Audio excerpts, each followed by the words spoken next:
Hello and welcome. Blue Star Saber here once again to do another stream. But this time I have a new guest.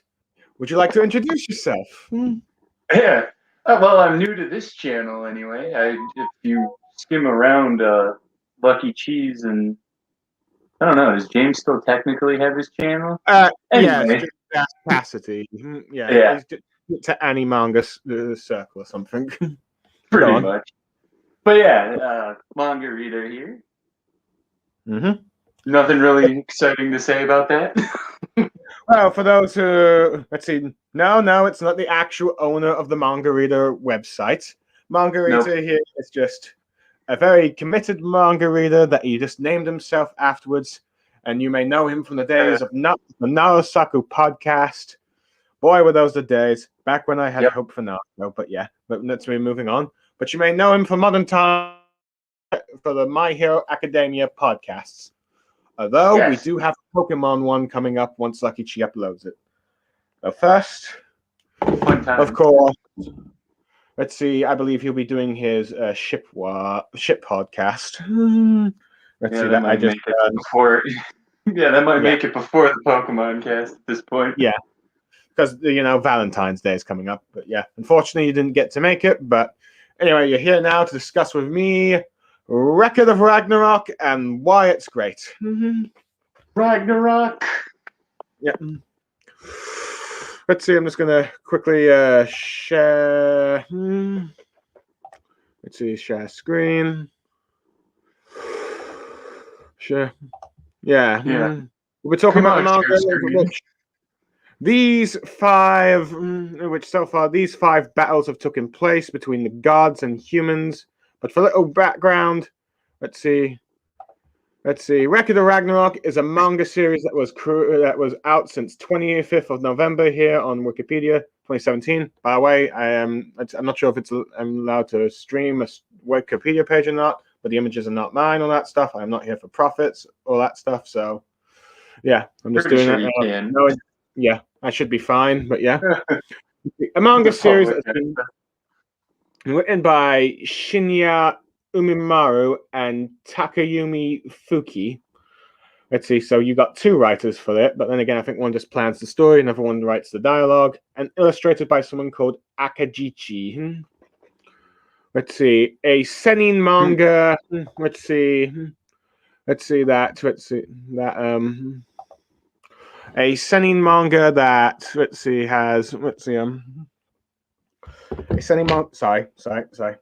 A seinen manga that is a battle manga. Oh, shoot. Yeah, that is pretty much the premise of the whole series is that every 1,000 years, gods from all the mythologies, come to a discussion on Valhalla and heaven, discuss whether or not humanity lives for another 1,000 years or be destroyed by them. This time, the gods unanimously vote to wipe out humanity as they are tired of humans, general BS, pretty much. Let's see, the constant wars, the constant fighting, the polluting of the environment, etc., etc. They've just pretty much at this point determined that humanity is a lost cause. Now, before all hope is lost for humanity, though, the Valkyrie, led by Brulahide, an actual Norse demigod of sorts, though I think demigod, a Norse demigod or god, I'm not sure, I'm not that ritzy thing, but yeah. And the eldest of the 13 Valkyries, along with Golly, the youngest of the 13, an apprentice apparently. A plea to the gods not to wipe out humanity without giving them a fighting chance in the tournament known as Ragnarok, in which 13 humans and 13 gods battle it out in one-on-one death matches. And the first to reach 7 victories will determine the winner, determine whether or not humanity lives or dies. Oh, yeah. So yeah, that's the premise of the manga series. It's pretty much the entire series is a big battle tournament that determines the fate of humanity. Well, damn. Yeah.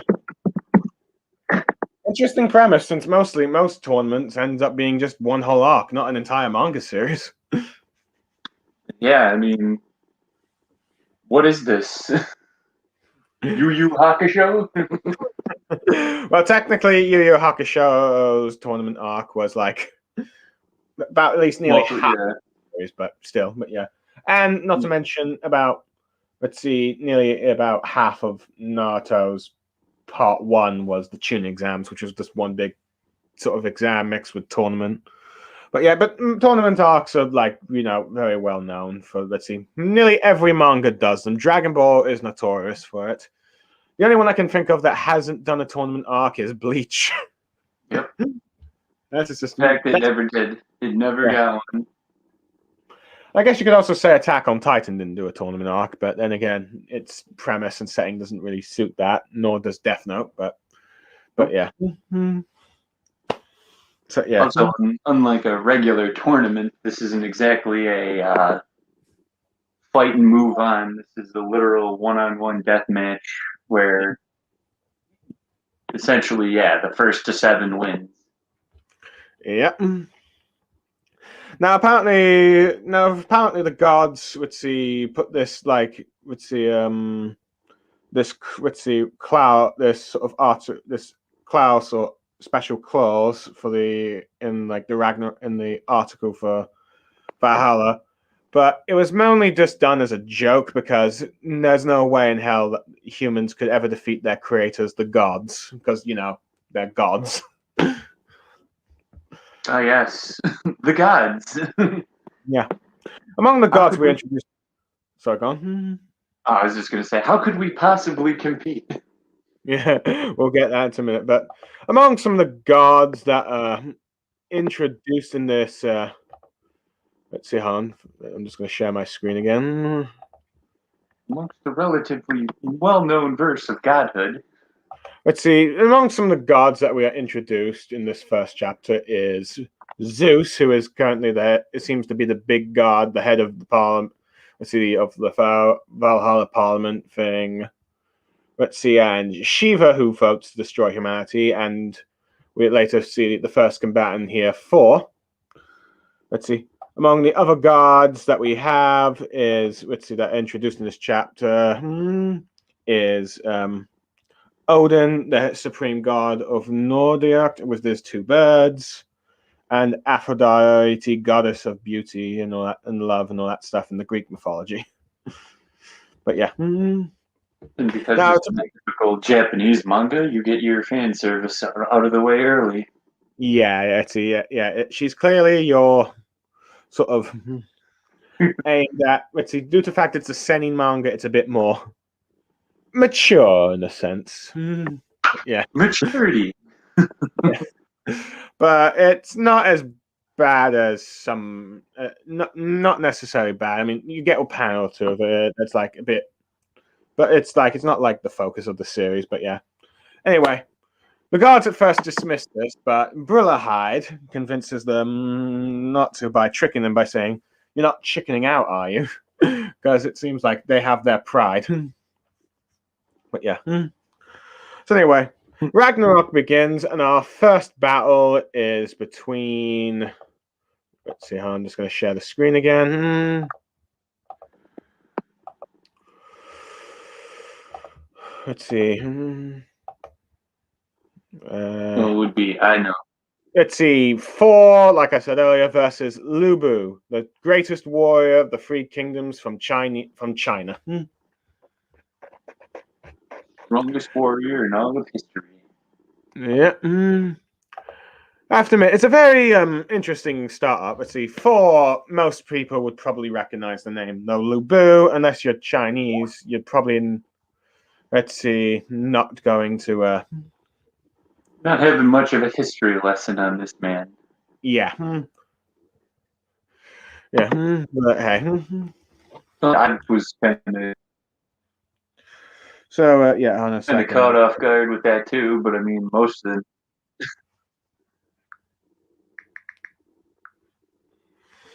But yeah. So anyway, They're about to begin their bout. Let's see. During the back, let's see. For spectators, you get like the gods that you've seen from let's see, from the Parliament thing. Not to mention all these minor ones in the background.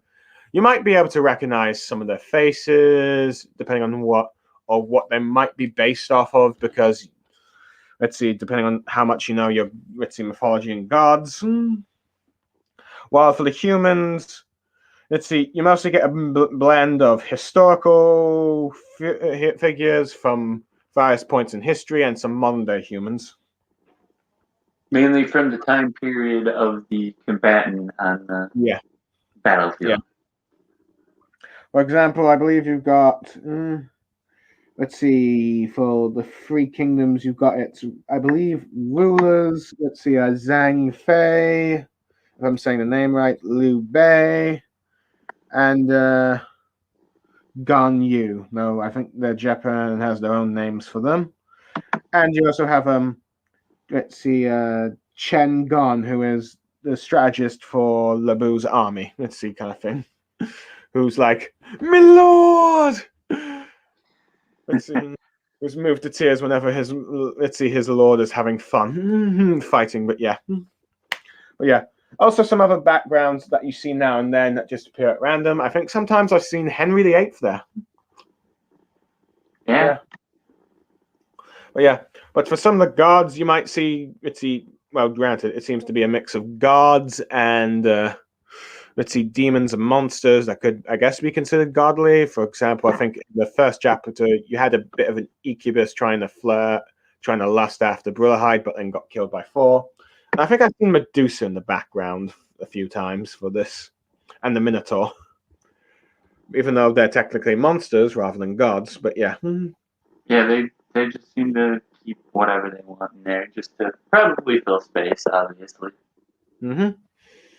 But yeah. So anyway, the two begin their clash. They just test each other first with the first blow. Let's see. It looks like they're having fun.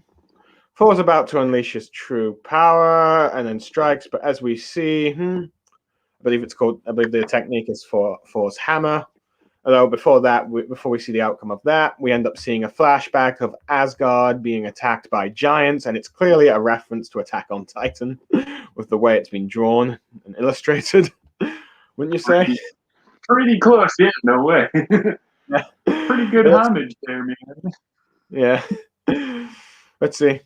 You also get to see a bit of God of Justice there for Ragnarok Forsti, and I think for I should probably mention that the commentator for the let's see Heimdall. Heimno, the Nordic god who's the watchman of the apocalypse who blows his horn to start Ragnarok. Yep. He'll be the announcer and commentator and one of the only gods that you probably see throughout the entire 13 fights. But hey, that's what's to be expected. But yeah. Anyway, the giants nearly destroy Asgard, but once Thor enters the thing, he effortlessly kills them, and he's so powerful. But the thing is, he's just freaking bored. It's like he's bored. It's like he took on like I think 66 Jotun frost giants, and he's bored. It's like, how do you do that? Yeah. He strikes. Man. Sorry, what? I said Thor's a champ, man. Anyway, Thor strikes down, but everyone expects it to be over, but Labu survives, shocking the gods, and then he wounds Thor. And here's where Brillahide reveals that. Sorry, go up. Sorry, what? I just said wounds him indeed. Yeah. And let's see. Which gets Thor smiling. Labu's happy because it's like it comments that if these two had met in the same time in the same species, they'd be rivals. Because you get Labu's flashback and you see how much of an invincible warrior he was, beating every foe in his way. By the time he's the execution, when he's crying, it's not because he's dying; it's because he's bored. So it's like you got two warriors, the peak of their respective, let's see, cultures, and they're just bored, waiting to find this ultimate opponent, and they finally found it in each other. This is like a battle of, let's see, rivals for this fight. But anyway, Yeah. but yeah. So during this, we also as we explained how the let's see, it's then revealed that the reason why Lu Bu can wound the gods is because the Valkyrie, let's see, the 13th Valkyrie in particular, have all gathered under command of their sister Brulahide, the fourth sister Randagus, let's see, has turned into a weapon and become one with Lu Bu, an ability known as Voland, I believe. I believe that's what it's called. Voland? Yeah. Yeah. Voland. A god turned into like a godlike weapon, such as the ones that Thor has, as Brulahide explains. That the one advantage the god has is that they have these, let's see, ancient, these godlike weapons, besides their, well, natural abilities. Yep. To like strike down humans, which can destroy their mortal weapons. But with the Fall Hand, they become weapons themselves. They give the humans weapons powerful enough to fight and kill the gods. During which we're also introduced to Hermes, one of the gods of Messenger, who's a spectator for the gods and personal aid to Zeus. It's been revealed that, there's been a rumor going on that the Valkyrie have been gathering the humanity's mightiest warriors to defend the gates of heaven and, Valhalla. But in truth, the real reason that they have done so is to gather humans capable enough to slay the gods if they bond with them and to form any weapon. Well, despite the fact this is clear outright treachery on Zeus is just loving it. Makes for an exciting bout, obviously. Yeah. As he said, it's the most fun he's ever had in the Big Bang Theory since the Big Bang Theory.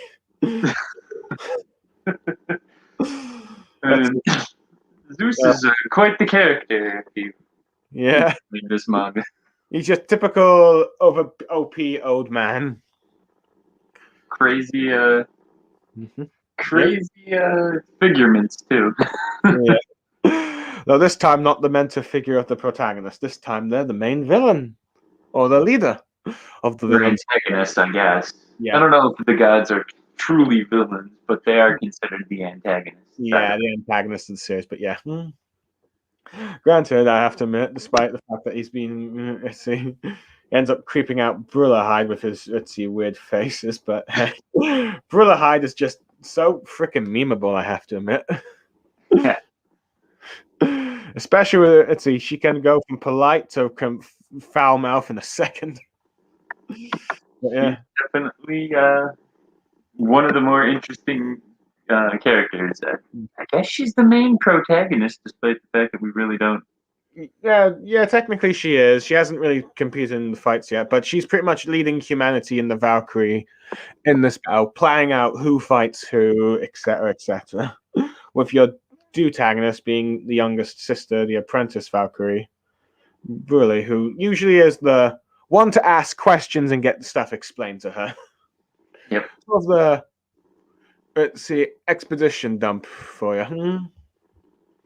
Anyway, Thor's hammer Mjolnir turns out to be alive, and Thor goes full out. And they continue their clash, but during which we'll end up learning the 13 names for both the gods and the humans.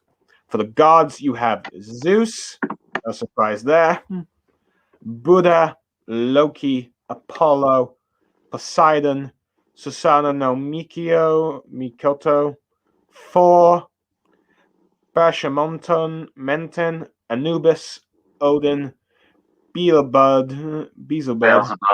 yeah, and Shiva.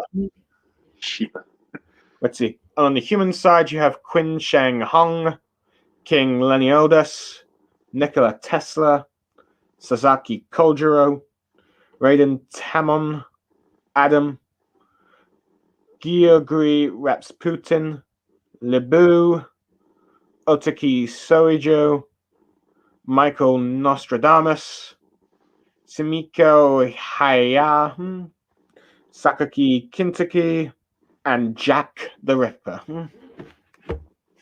That one that's probably the only eye popper on that entire list. Yeah. Let's see, depending on what you know of your mythologies, let's see, you might recognize most of the names. I, for one, recognize the names of Zeus, Buddha, Loki, Apollo, Poseidon, Susano, Thor, Anubis, Odin, and Shiva. And to some extent, Beelzebub, Bazobi, but let's see. Mostly, let's see, most people know the Greek names, so that should be no surprise there. And I think definitely since the MCU, most people would know, let's see, the Norse gods there. For So sure. Sano, I mostly know because, well, face it, Naruto, but hey. Although probably the mythology behind that's going to be a hell of a lot different. Yep. And Beetleborgs, because also there was a manga about it, mythology also going to be very different. And Anubis, because, well, I do know a little bit about Egyptian stuff, but hey. That one's For the kind of human, cool too. let's see, yeah. For the humans, let's see, I knew, let's see, the names Jack the Ripper, Adam, let's see, Nikola Tesla, let's see, Sakoki Kintaki, and Otaki Sojo. And it's mostly due to the fact that, well, Jack the Ripper, most famous serial killer in London in English history. So yeah, I'm British, so yeah, of course I'm gonna know that. All of UK. Yeah. Adam, because we're at see Christianity, Adam and Eve. Yeah, that's clearly gonna be noticeable. Nikola Tesla, I mostly know due to the Doctor Who recently doing like an episode on that last year, and perhaps its most controversial series ever. But hey, Father of electricity, if you aren't yeah, aware of. Yeah, I mean, Thomas Edison, sure, but Tesla was awesome. Anyway. yeah. Let's You went see. to history there, folks. Otaki Sojo and Sakaki Kintaki, I know mostly due to Gintama. Let's see. A lot of King. Japanese names here, guys. A lot of Japanese names. Yeah. Yeah. So if you've read anime and manga, you're likely to know him. Anyway, King Leonidas. Let's see, Greek. It's the main Greek king from like the 300 movie. For those that know their pop culture, granted, I have not watched that movie due to the fact that it's been directed by Zack Snyder, and it's based off of Frank Miller's thing, which is never going to be very accurate and maybe even problematic, if you will. Problematic. Are you saying that there's something wrong with? No, I'm just kidding. It's Frank Miller. What do you think would be problematic? Yeah. But yeah. Let's see. Qin Shi Huang, I believe, is the first emperor of China to unite the whole country, and viewed as a tyrant, though maybe also a hero, depending on who you ask, from what I understand. Sakaki Kojiro is a famous swordsman that got killed, I think. Radiant Tamon is I think regarded as one of the best, if not the best, sumo in Japanese history. Gorgori Rasputin, I believe, is the Russian healer or something. I think befriending the Russian royal family, though.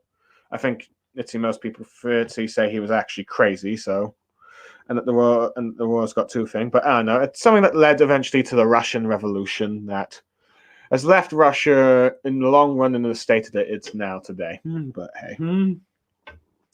Well, but I'm not going to go too details on that. And Shimo Haya, I believe, is a great seer. Or is that Michael Nostradamus? No, I know it's Nostradamus, at least from the name. So I'm imagining it's the Nostradamus from history. Michael Nostradamus. A Latin. Let's see.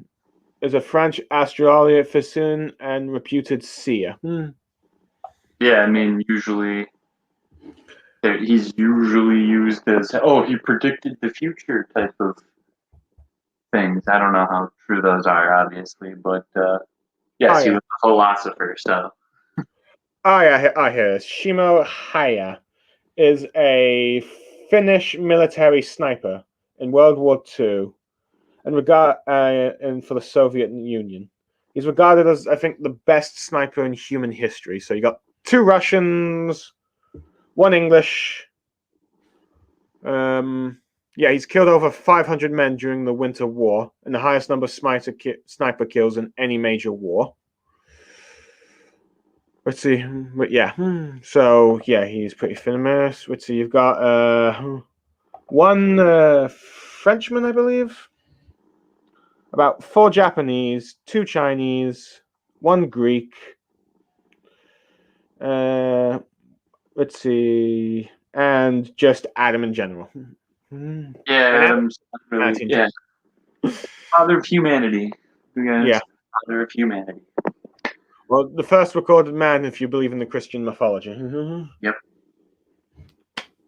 But yeah, these warriors will be known as the Infajar, apparently. But yeah. Infajar. Anyway, the fight goes on with for 4 and Lubu. Let's see, dashing out their strongest attacks. You can't get Lubu breaking his legs, but let's see, his horse. I think it's I've forgotten what its name is. Red hair becomes an extension and it becomes his legs in a sense. It allows him to ride. But yeah. They dish out their final attack, but eventually, let's see, the Lubu's weapon breaks, which then means the death of the Valkyrie that he had. And then as he charges in, excited for the death, smiling just how he got to enjoy a fight, gets smashed in the head by Thor, and humanity and the gods win their first match against humanity, counting down to their extinction. 1 down, 6 to go. Let's see. Yep. Now, let's see. Before we begin, before we go to the next one, did you expect this outcome to happen, or did you think Thor would lose? I mean,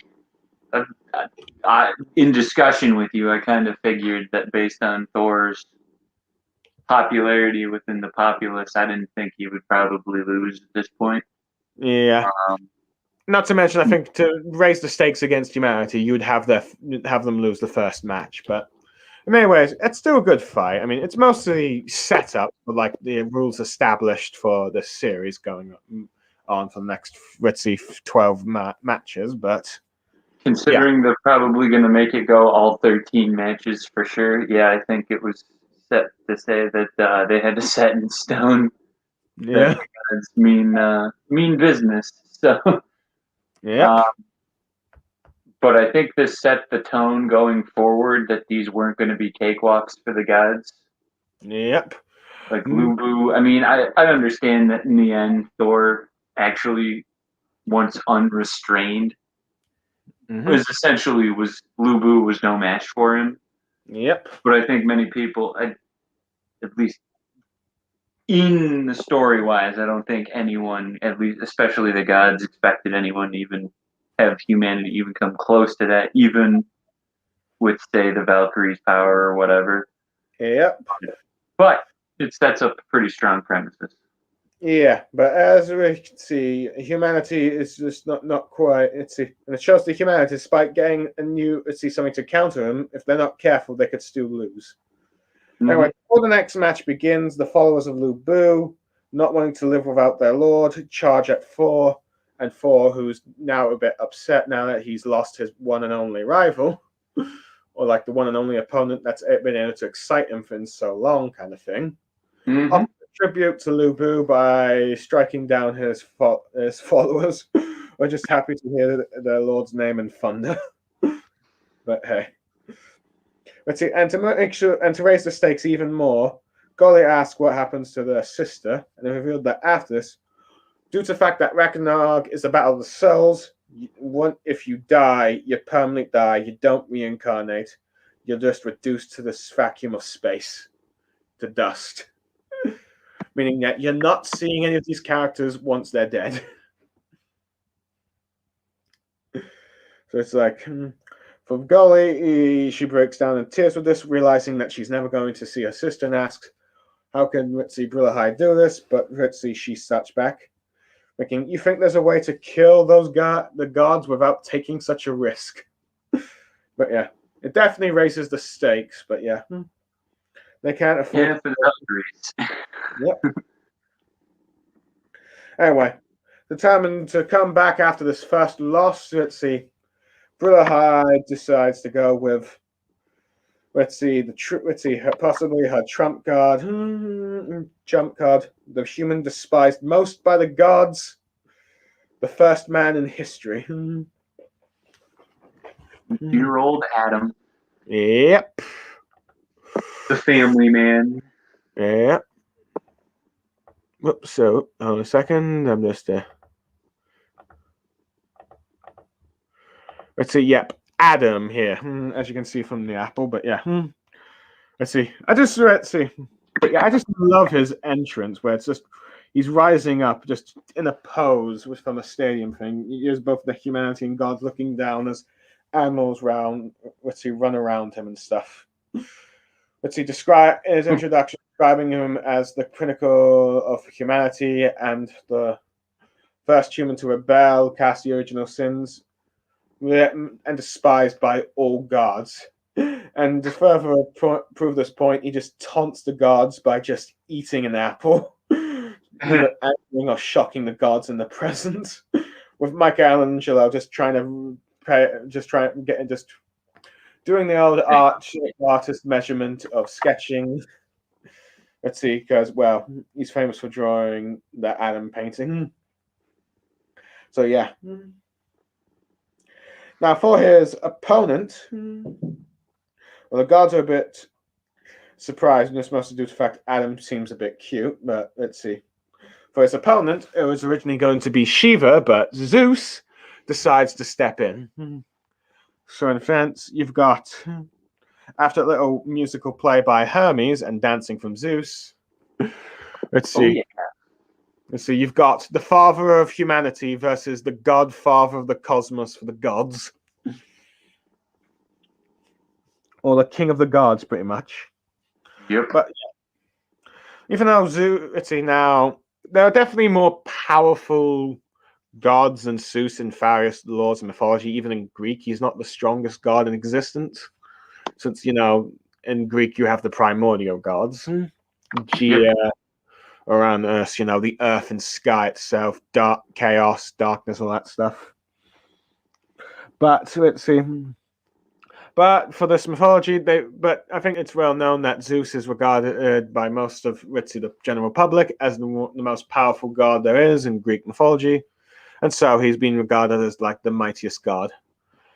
Anyway, Shiva here, the god of destruction for India in the Hindu mythology, one of the only current active religions in the world at the moment, I believe, as most of the god mythologies in there, but see, no longer really practiced, really. But anyway, moving on. Is originally going to fight, but Zeus wants in, and he does a sort of, let's see, saying it's my turn now.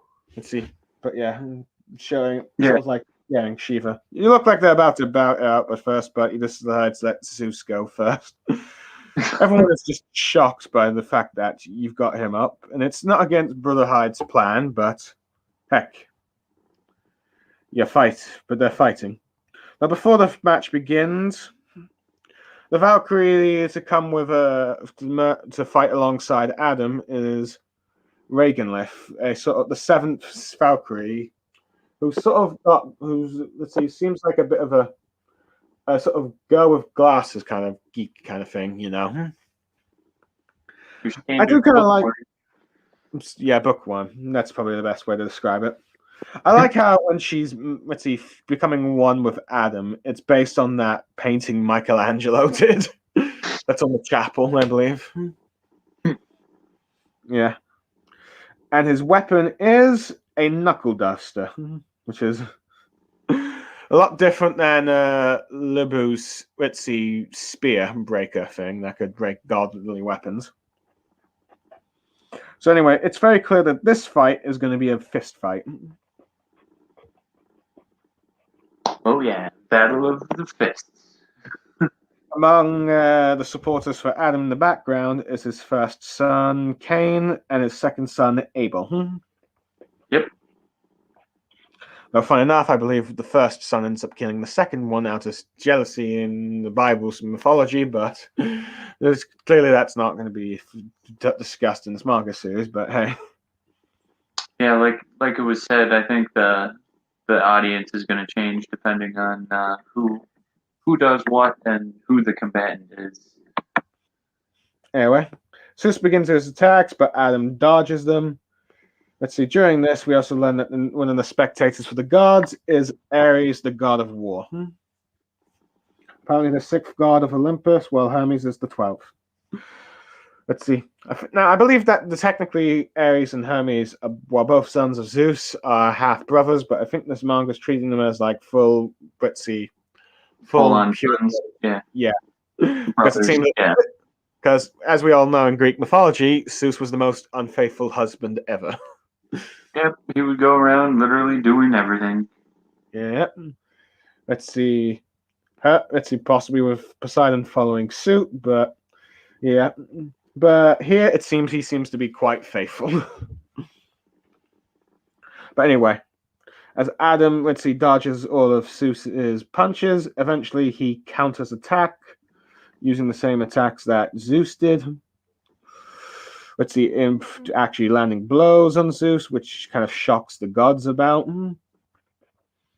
Let's see, and apparently it's revealed that, due to that to go by Brulahide, that Adam's ability is due to the fact is based on the Testament. So God created mankind in His own image. In the image of God, He created them. Genesis 1:27 of the Old Testament. He was designed to be a copy of the gods. He was supposed to, copy everything they do. As Butterfly puts it, she can take the pride and arrogance of those gods and shove it up there. Well, This ability is called the Eyes of the Lord. Yep. Ability to perceive literally everything and somehow have the reaction time to avoid and mimic. Kind of reminds me of the Sharingan in its early days of Part 1. Wouldn't shock me if all these things are still somehow homages to other mangas. Yeah. Yeah, wouldn't be surprised if these were the Sharingan eyes for her. But yeah. The god eyes. It could have been the Sharon Rinnegan for all I care. Yeah. Yeah, but it stays as what the Sharingan was initially not going on with all the stuff that was added with the Mangareader Sharingan and Inzagani, blah, blah, because Kishimoto got a bit too attached to the Uchihas, let's just say. Anyway, it looks like Zeus has been knocked down to his feet. Let's see. Zeus comments how he seems to be fighting a mirror image of himself. He's just keeps getting bigger and bigger, going like all hulking mode kind of thing. I'm going to stop sharing the screen now, but I think we've seen that more than enough. But yeah. Let's see. He then's about to use the attack that he learned against his father in the Titan Manasy, which has been described here in the manga as a tournament, but as we know in real life, it was a war between the Titan gods and the Olympian gods for the dominance of the planet, or Greece, as you will. Yep. We just get the basic thing. Zeus beats his father and kills him. Let's see, but yeah. It's pretty much just a very small. It's probably the smallest flashback you get out of the entire series. As most of the flashback make at least half a chapter, or at least a full-on chapter. But yeah. I guess Zeus doesn't need sympathy. Yeah, but given the fact that Zeus is probably going to be quite frequent, you're probably going to learn enough about him throughout some of the other Greek gods appearing and all that stuff. But yeah, could be true. Yep. Anyway, the fist that surpassed time, I believe it's called. However, Adam copies it, lands the same move on Thing, and brings Zeus down. And just as though it looks like Adam has won the fight. Let's see. But yeah. Yep. Enough, I think, during this point, let's see, Ares, the god of war, kind of admits that despite the fact if he trained for 1,000 years, he would not be able to beat Adam, which goes to show you just how strong Adam is. That, let's see, weaker gods compared to the 12 that are entering could probably be defeated by Adam. But yeah. Funny enough, Hermes is able to explain what's going on, as Ares seems to play a similar role to Golly, who be the person that asks the questions, while Hermes be the expedition one. Funny enough, despite the fact that Ares is bigger and stronger, he seems to be a bit scared of Hermes. So yeah. Yeah, which is kind of funny too, given he's what, the sixth son, and again Hermes is the 13th, so that would mean Ares is older. Yeah. Not to mention he's the god of war. He should be the No stronger one. less. Yeah, I think Ares in this whole series is kind of played out to be more of the comic relief, unfortunately. Yeah. But then again, I think most Greek mythology, even despite the fact that Ares is the god of war, I think he often in the mythology ends up losing his battles. I think he even lost to Heracles, but yeah, either way. Well, yeah, it wouldn't make that makes a lot of sense actually. Yeah, but Sorry, yeah. God of War fans. But yeah, he's a bit of the comic relief. Let's see. He's mostly the god that gets shocked whenever humans do something incredible. But yeah. Yep. No, he does at least. He's humble enough to admit that. Let's see, Adam is stronger than him. But yeah, the gods at first appear to be all shocked because, well, Zeus, the mightiest god, seems to be dead. Let's see, Brillahide is happy that that the biggest thorn in her side is gone. But granted, this is when we start to get a bit of a info. Start to get Adam's flashback, though. Brillahide says that the reason why Adam is so strong is due to his hatred towards the gods. Adam thinks back to the time of Garden Eden, where he's full on naked. Well, I mean, he's naked before, but this is before he has like the leaf cover thing like you get for most like paintings or drawings, or most people do for sensory reasons, I believe.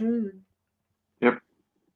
But it seems that despite him relaxing peacefully with all his animal friends, it seems his wife Eve, who yes is drawn in a very similar manner to Aphrodite.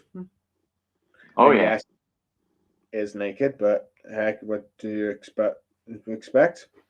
Though, instead of like, let's see, Eve being tricked by the snake. No, it seems that for a little change from the actual Bible's mythology, it's like, let's see, instead of her just being tricked by the snake to eat the apple, it seems the snake tried to assault her under the tree where the apple is.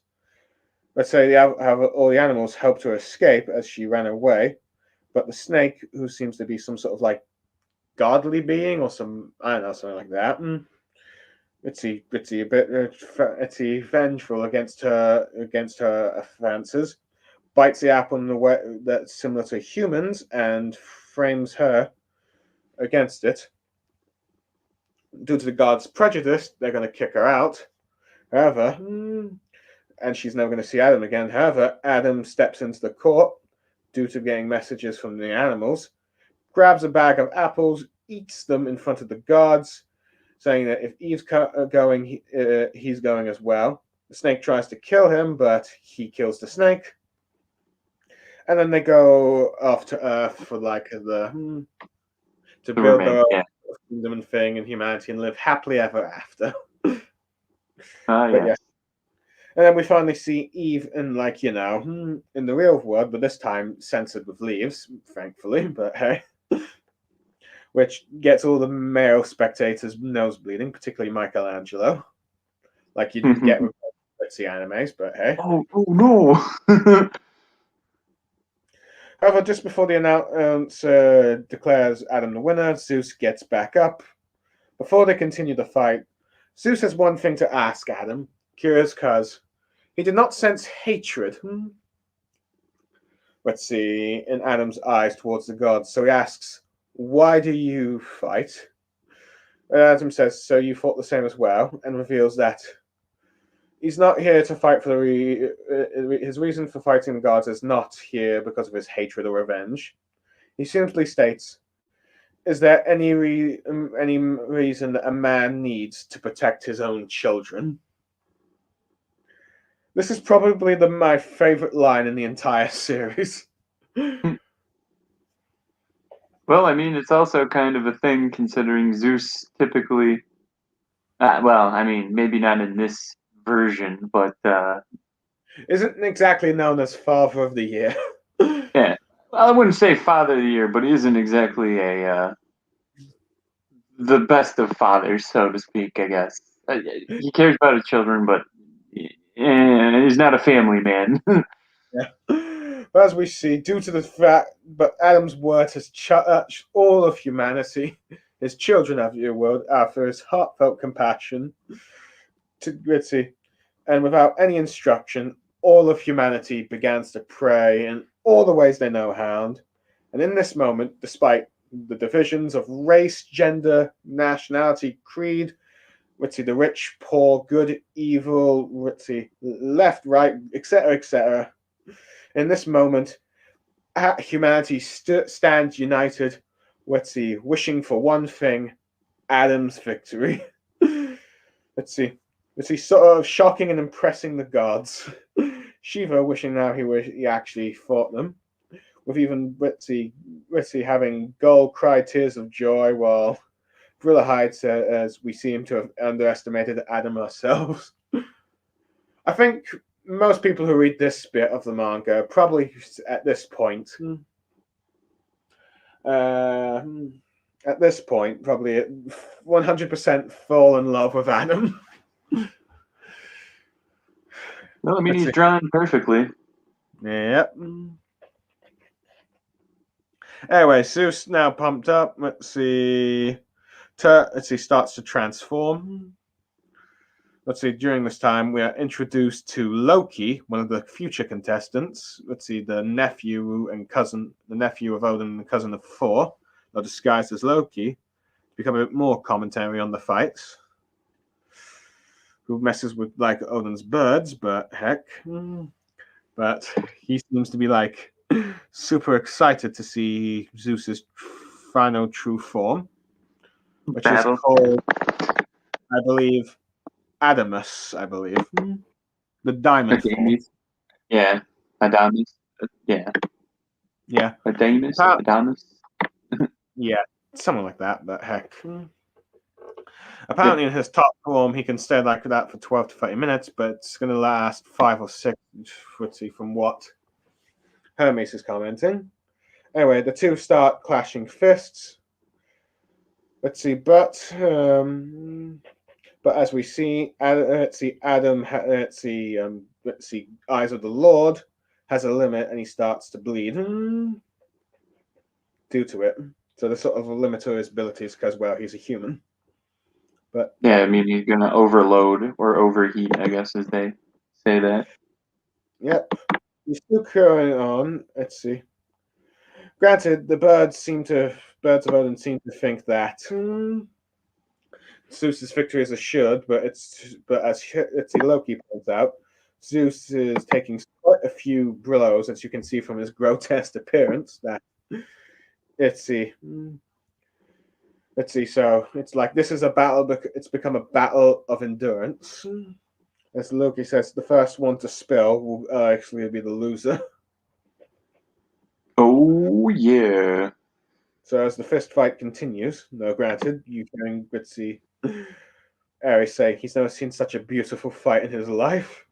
But yeah, it gets both sides up.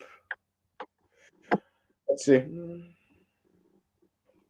However, Adam is able to tell Fort's fight that the events of the world, the events of a fight, or civilization is changed by the ounce of a very small, simple act. And for him, it turns out some of Zeus's coughed up blood hits Adam in the eye, blinding him a little bit, allowing Zeus to finally punch him. and now Adam's on the defensive. Humanity is, of course, terrified. He does not want to see their father die, begs him to just give up. He's done more than enough, but Adam refuses to back down, for if he loses this fight, his children, humanity, are one step closer to extinction. So he grabs on to Zeus and keeps pounding and pounding until finally it looks as though Zeus has fallen down. Looks like he's admitted defeat, but in truth, they one of Adam's children pays attention and notice that Adam has died. Let's see. The crowd's shocked, particularly standing up like a champ. Yeah. I'm sorry, what? Sorry, what did you say, Mangareader? Died standing up like a champ. Yep. In a similar manner to how you have like a champ standing up.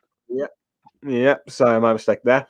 In many ways, it's very similar to when Lee got up and he's unconscious, but he's still like that. Or Whitebeard, he's dying standing despite all the blows he took.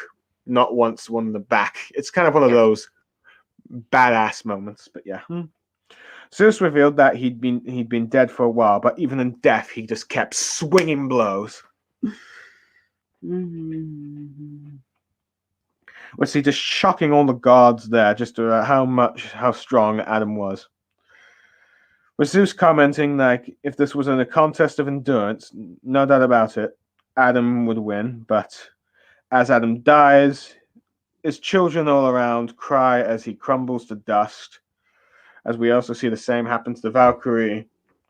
The Valkyrie and the humans cry for the two as Zeus is declared the victor. The match ended in 7 minutes, 13 seconds, deciding mood, straight punches from Zeus. Yeah, I should probably mention that in this manga, they record the number of they would say they usually say how long the fight lasts and what was the deciding move. For example, the Thor versus Labu fight was 16 minutes and 28 seconds. The deciding move was Gerard Thor's hammer. But yeah. So, what did you make of this fight for Record of Ragnarok?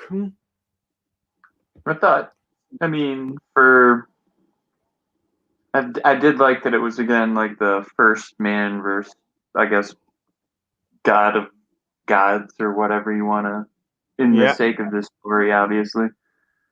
Yep, let's see. It's not just these fights that so far happen are not just random fights. They seem to have like a gimmick or theme or something like that. For example, although I don't know. Yeah, I was gonna say I didn't know if Thor and Lube really had like a true gimmick, but as you were about to say, yeah. I think for Thor and Lubu, they're like the strongest of their warrior races. Yeah. And bored out of their minds, looking for that strongest opponent, and they found it in each other. It was more of a battle of just newly acquainted rivals. Yeah, you can rite of passage or something like that. I don't know. Either way, sure, rivals make sense. Yeah. Yeah, and for Adam versus Zeus, it was pretty much the pinnacle of the gods versus the pinnacle of man. Yeah, pinnacle. And then I think again a slight thing towards, again, as I mentioned, against Zeus was that Adam being considered the good father, obviously, and then Zeus's hatred of his own father. Yep. So that could be something in there too, just a little bit of it, but yeah. No, I think. So go on. I was going to say no, but I think this fight was probably one of the better ones. Oh yeah, this is often out of the 5 fights so far in Record of Ragnarok. Depending on who you ask, they say either the second fight or the 4th fight is their favorite. Many mostly got into the series by watching this fight. I know I did. Let's see. Because my brother watching it isn't really a thing at the moment. Well, reading it, but technically I watched it on a YouTube. Let's see, because sometimes people do AMVs of like fights from manga of chapters not yet published. I ended up doing that for Record of Ragnarok. Granted, it meant I missed out on the flashback, so I had to reread the stuff, but yeah.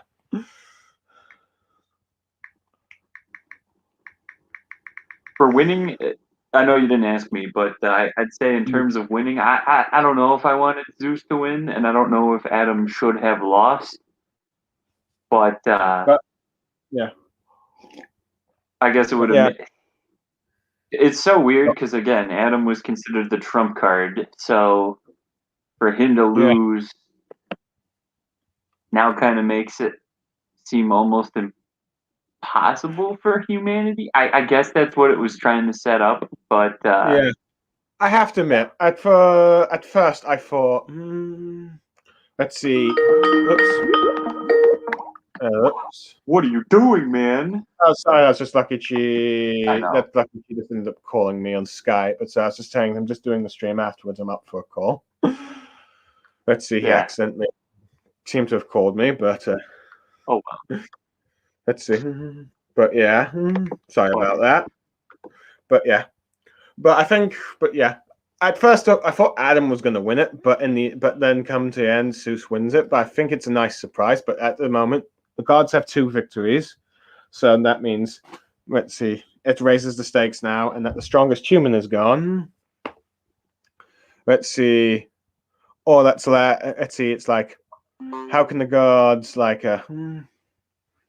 how can humanity win after this? But regardless of regardless of defeat and despair that humanity is facing for another loss, just 5 more to go and they're gone.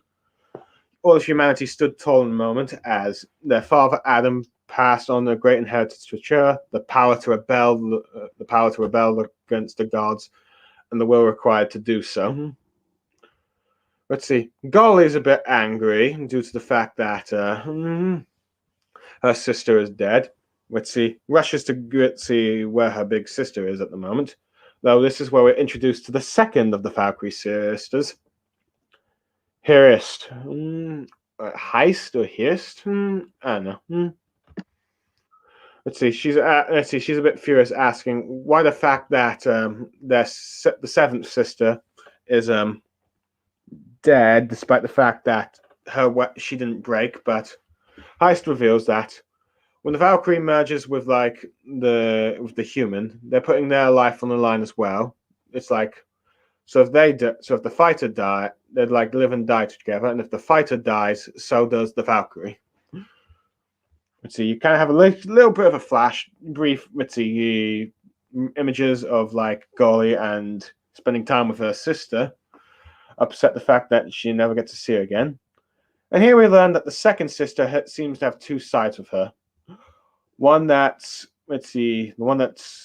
trembles in fear, and the one that trembles with anger, as the anger one comes out squeezing her, saying that she wants to take revenge for her 2 dead sisters against the gods. And Brillahide is eating her least favorite meal, Samaya, which she makes. Apparently the worst tasting candy in the world, which means to use stress. And here we find out that the next combatant. Let's see. Okay, I'm just getting a little message saying this phone accidentally called me. So that's why you got that little call. Yeah, you were going to say Kojiro. Yeah. Well, it's Poseidon is the next Poseidon. Then the next opponent is Poseidon. Let's see. Zeus's older brother, who's just regarded just as strong as he is. And this panics the sisters, though, in a rather twisted move. Brillahide tells Ritzy Golly to shut up or I will kill you in a very calm, casual manner, and doing a throat slit. It's like, damn, that's scary. Oh, bam! It's like, blimey. I just want to point out that it is kind of odd that Zeus looks older than his older brother. Yeah. Brillahide's wondering who to send against him, and that's where Sasaki Kojo steps in. Now, instead of being the young samurai that you expect, he's an old man. The first word he shows a little demonstration of his skill by carrying a capturing a spilt milk jar, not allowing a single drop, showing how much of a master swordsman he is, revealing that even in death he advances, and that his old form is his golden age.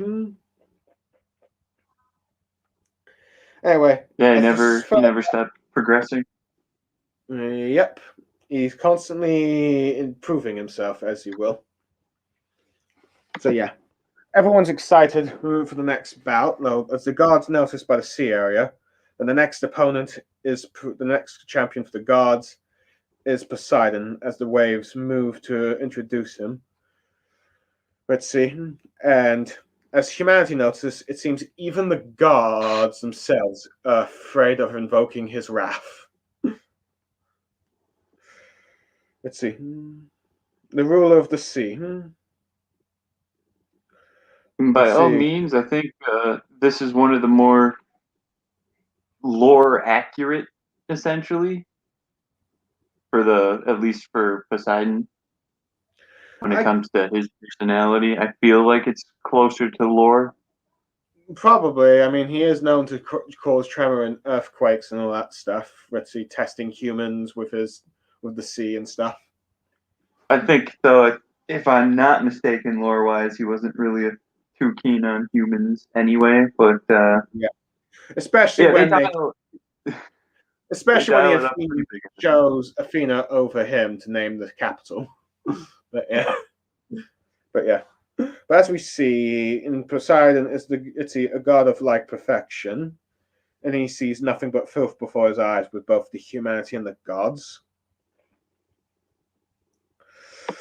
Anyway, the humans are a bit worried because, all the other gods shown to be afraid of him.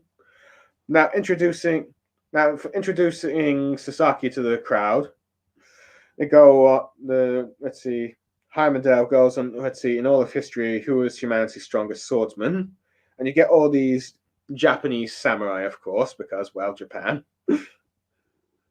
But hey, Well, it's revealed that if there was ever a time for Japan, it was swordsmanship.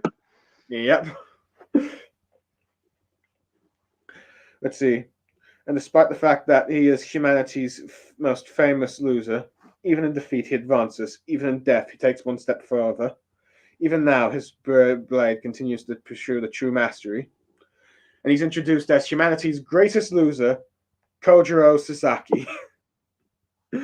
Humanity's a bit worried due to the fact that he seems to be some old guy with the son of Mayoto Mashui, Mayoto Io, this little kid that's holding these 5 scrolls, is saying, how come he's competing when father bested him? And you get these other swordsmen, Yoshaka Sejiro, an instructor, and Hoseninchian, a spearman, commenting on it, sort of agreeing they'll want to see what Mayoto Moshi, the founder of the Nichiru style, has to say. However, once Kojiro sort of draws his blade and prepares for battle position, he quiets the sea. Let's see, shocking the guards. Let's see of his skill, and let's see, and the swordsman he lost again was killed. That killed him. Destroys the scrolls that his son was holding, revealing that they are no longer needed. As the veteran swordsman cried tears of joy, that is the form of enlightenment. But yeah. So yeah. Anyway, before the fight begins, we get a little commentary. Let's see. Though we get a little tease of the fight, but it looks like Kojiro is dying. But instead, it's just Sasaki imagining, let's see, how his fight is going. So it's more of a battle of the mind. And as so far, he's died 18 times in his head. Let's see, making it look like it's nearly impossible. It's during this bit here, Brulahide reveals that, like the Valkyrie, the Olympians were originally 13 gods, but the 13th god was killed by Poseidon himself. Apparently, this god's name was Adamus, the same name that you have for Zeus's final form. And we see all the gods that turn around in shock and terror of that god's name, but dare not utter it due to Poseidon. Now, this god itself is made up. There's no such god in, Greek mythology. I'm just going to comment this now. Yep. This is clearly made up for the sake of the background of Poseidon and what the mangakas and the artist want to portray in his character. Sort of like the second son, as they had 4 sons from Cronus. He believes that since he's the older brother, he should rule. Though, granted, technically Hades is more. Technically Hades is the eldest, but he does technically not one of the 12 Olympians. He's more of the ruler of the underworld. But hey, he's gathered an army of the monsters and the Titans and prepares the war. He's trying to get his brother to join him, but Poseidon finds Adamus being pathetic, as he believes that gods do not need this.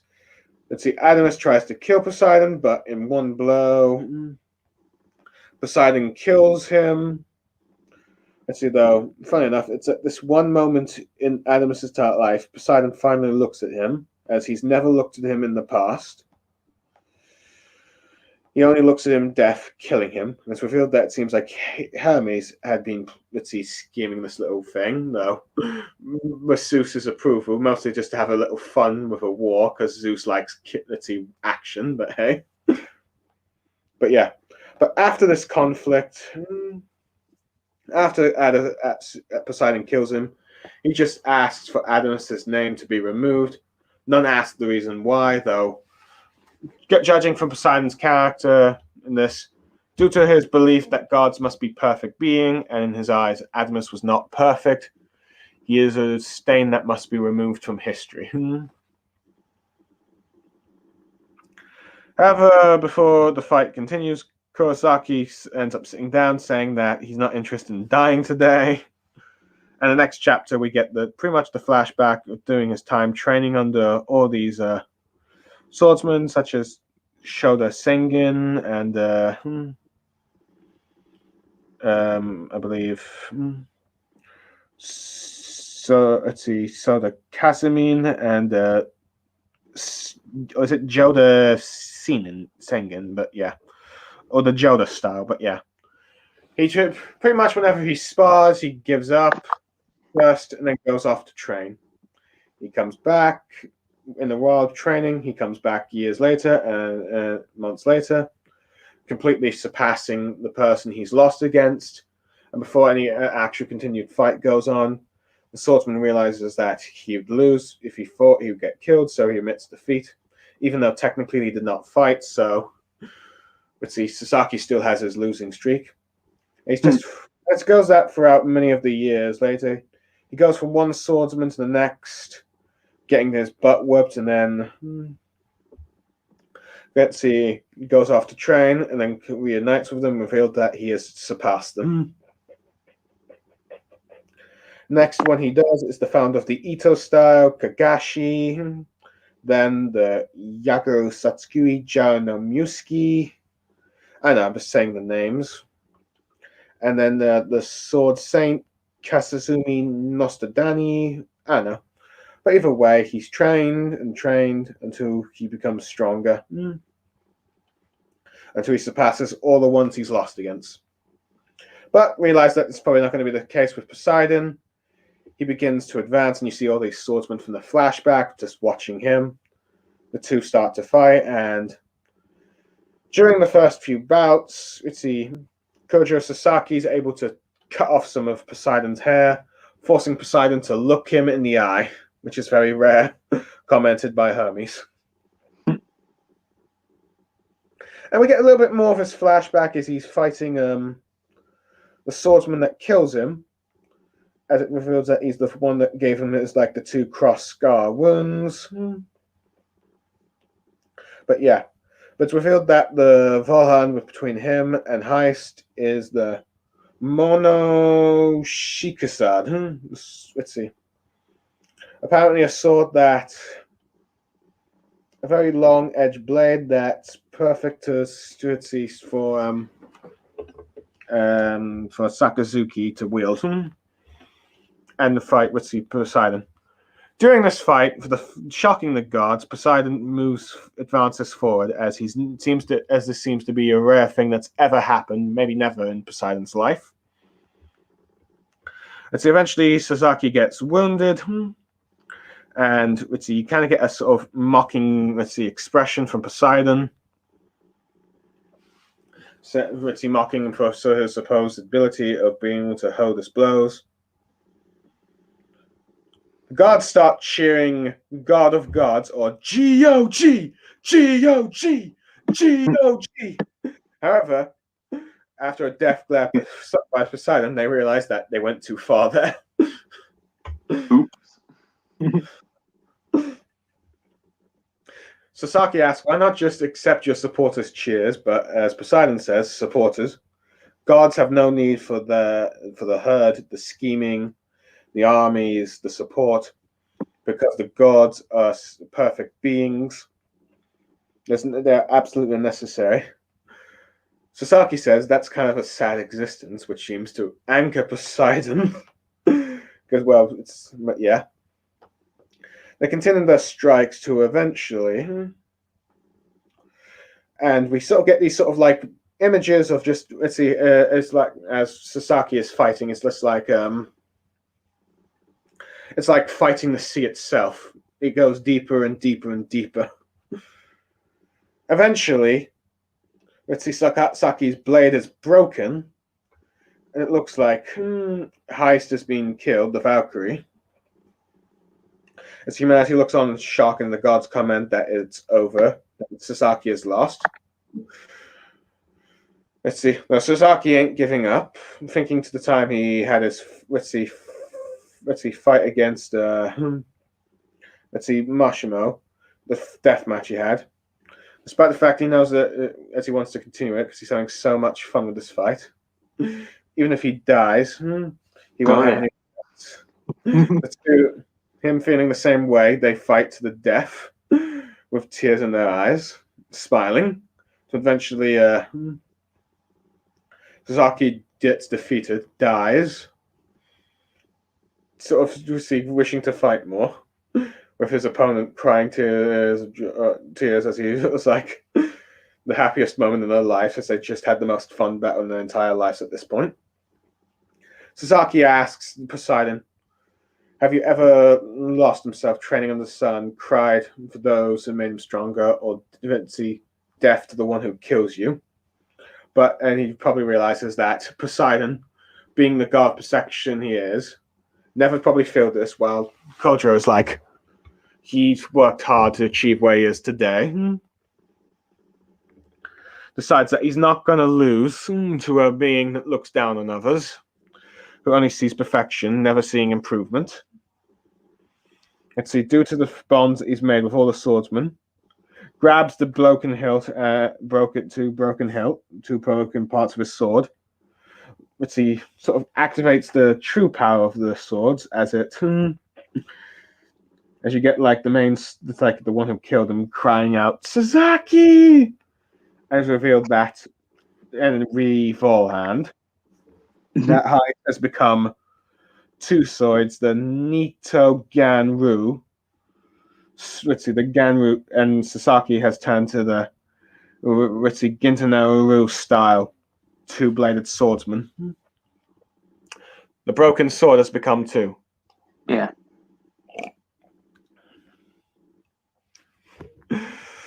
Good math. Yeah. It's sort of like a power friendship moment, if you will, but done very coolly. But anyway, as Brillahide explaining, due to the fact that you have a split personality with Heist, it's allowed two blades to become two. At first, it seems that Brillahide knew this, but from her reaction, she had no idea this is happening, but she's so happy for it, and goes like, "OMG!" and Kojiro for the win. It's, sort of modern slang, but yeah, it's like shocks Ritzy Hyde. The two end up continuing. Let's see, Poseidon and Sakura continue the fight. As the fight goes on, he starts wounding Poseidon, shocking the gods there. I think Loki's a bit excited. And for the third time, humanity has, let's see, hope again, saying, this time we win. However, despite the fact that Poseidon's covering her wounds, he starts humming, using the blood from the wounds he's got to push his hair backward in a sort of like twisted manner, like saying that he's getting full focus. He's not letting the hair get in his way. Clashing with him again. However, by the cheers of like all the swordsmen, Sasaki pushes through and eventually is able to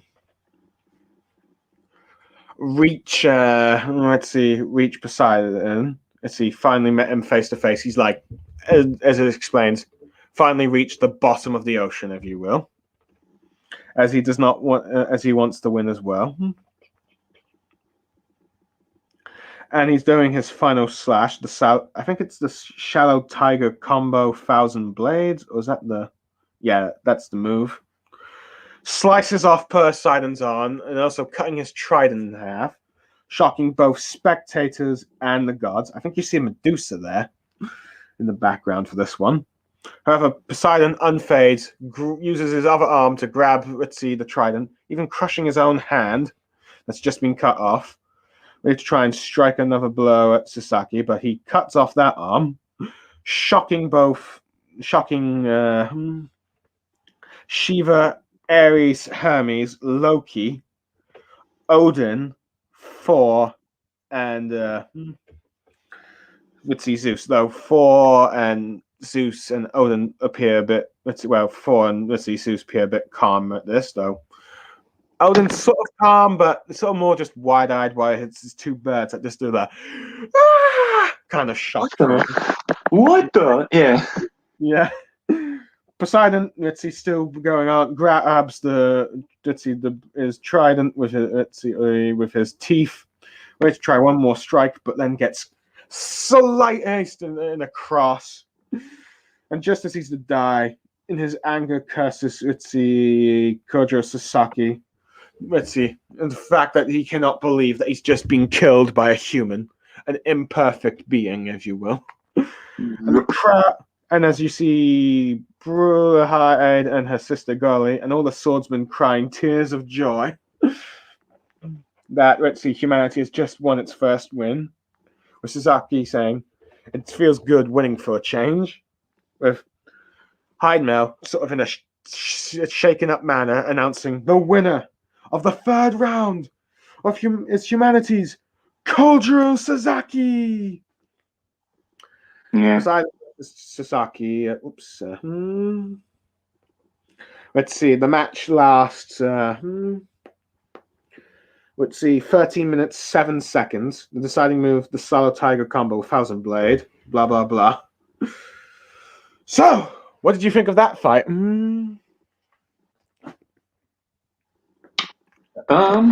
Honestly, I still one of the. I mean, obviously, with a sword fight, it wasn't going to be all flashy and whatnot. Mm-hmm. But to see Kojiro have the, I guess, a bootleg version of Adam's God Eye was kind of cool, I guess. Yeah, I didn't really explain much, but his ability is more of like the observer thing. He's sort of like the ultimate avoider or something. Was it like that or something? The ultimate, probably. Yeah, something like that. You gave him pretty good perception or whatever. Yeah, allowing him to predict Poseidon's moves, but and how to avoid them. Unless, with the exception of when Poseidon decides to go use much more of his skill. But yeah. Mm-hmm. Now, I think, granted, due to the fact that I went from the second fight to the fourth fight, I knew this fight was going on. But I think at this point it was kind of obvious that humanity was in need for a win at this point. A dire need for a win.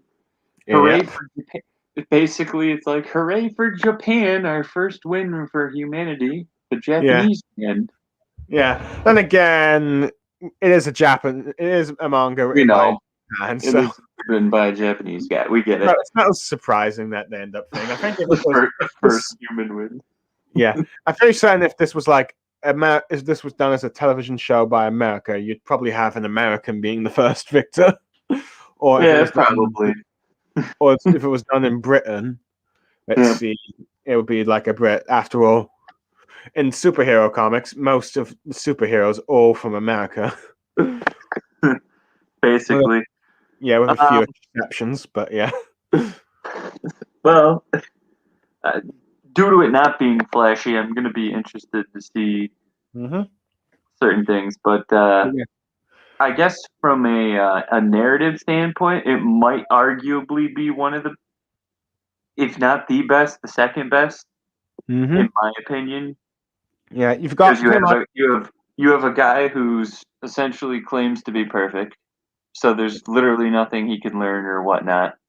Yeah, and then you have a guy who's branded the biggest loser in all of history. So yeah, it sees the clear underdog in this fight. Yeah. Well, humanity itself is the underdog in this fight, but he's the ultimate underdog. When you're already perfect, you have nothing to learn. So yeah. So this is like Kojiro kind of at least is the proof that you can never stop evolving. So yeah, it doesn't matter how many times you lose, as long as you win in the end. Yep. Kind of like video games. When you get to that really hard boss, you die 100 times, but you just need to kill him that last one time. But yeah. So I said, I think this is probably one, if not the best one, the second best narrative. Yep. The only reason I'm saying potentially the second best would be the next round. The next fight, yes. Let me just Which we'll talk. Yeah. Yes. Let's see. No, before the next battle, just as the Poseidon is very crumbling to dust, the gods watch on in silence as they've realized just face the inconceivable reality that humans can surpass and even kill the gods. Didus looked on in shock. You see, like Ares, Shiva, Aphrodite, all the minor gods in backgrounds, Hermes, Loki, Odin, each gazing in one way or another. Whoa, this just happened. Yeah, Loki basically saying this ain't a joke. Yeah. Yep. Let's see, with all the humanity cheering, though, Sasaki saying to settle down, let him enjoy the win, or don't get the gods too mad, depending on which translation you look at. With Brother Hyde's going that this is humanity's potential. The Bird's going like, no way, a god really lost, with Odin crushing his chair, and like you said, Loki saying this is not a joke anymore. This is no longer a joke. Let's see, Sasaki seems to be worn out, so Heist picks him up, shouting at, let's see, Golly, but yeah. Anyway, you get to Zeus's rooms and the gods are meeting. Zeus seems to be a bit casual of just what happens, but Shiva ain't happy about it. And let's see, Loki wondering, are you sure you're okay with this? Your brother just got killed. But Zeus just commenting that it just means that his brother's opponent was stronger. He says that, besides, after witnessing the last 3 fights, the gods at this point should realize that humanity is strong. Now, yep. Since he's the one that's firsthand witnessed their strength, and after this fight, he just comes to the conclusion that they are strong, and comments that, let's see, the Valkyries really tend to overthrow them. Anyway, Shiva's all pumped up, willing to go next, but Zeus says, with too much of his displeasure, that shouldn't you allow the Greeks to repay this defeat in kind? And you just kind of see how angry Hermes, Ares, Hermes, and Zeus are. They're just like, they're just powered up in anger. Shiva getting blocked twice now. Oops. Well, yeah, go ahead. It's like, fine, I'll let you have it. But then it's revealed that the 4th fighter for Ragnarok, for the gods, just as he's confronting the, let's see, Valkyrie, with Golly just rushing towards him, looking like she's going to attack, but just then, arm high-fiving, if you will. And it's like, excited that it's Big Brother Hercules, even though technically they're from different mythologies. Heracles, we know. Yeah, Greek and the Valkyries are Nordic, but I guess since they're both demigods, they view each other as brothers, as siblings, I guess. Anyway, the sisters wish him luck, and he wishes them luck as well to humanity. Loki, let's notice this, questions, let's see, Heracles about him being a demigod, and his, like, let's see, and the fact that he was also formerly human. Let's see, and revealed that Heracles is actually one of the gods that is opposed to the end of humanity, being a former human himself. I assume that due to the fact that he's a demigod, he was not allowed to vote in the Parliament of Valhalla about humans' destruction. So, or he might have voted against it. I'm not sure. Probably would have. I think it was any one person who disagreed. If it wasn't anonymous, that wouldn't have gone through. So I believe that's what it was stated early in the. Yeah.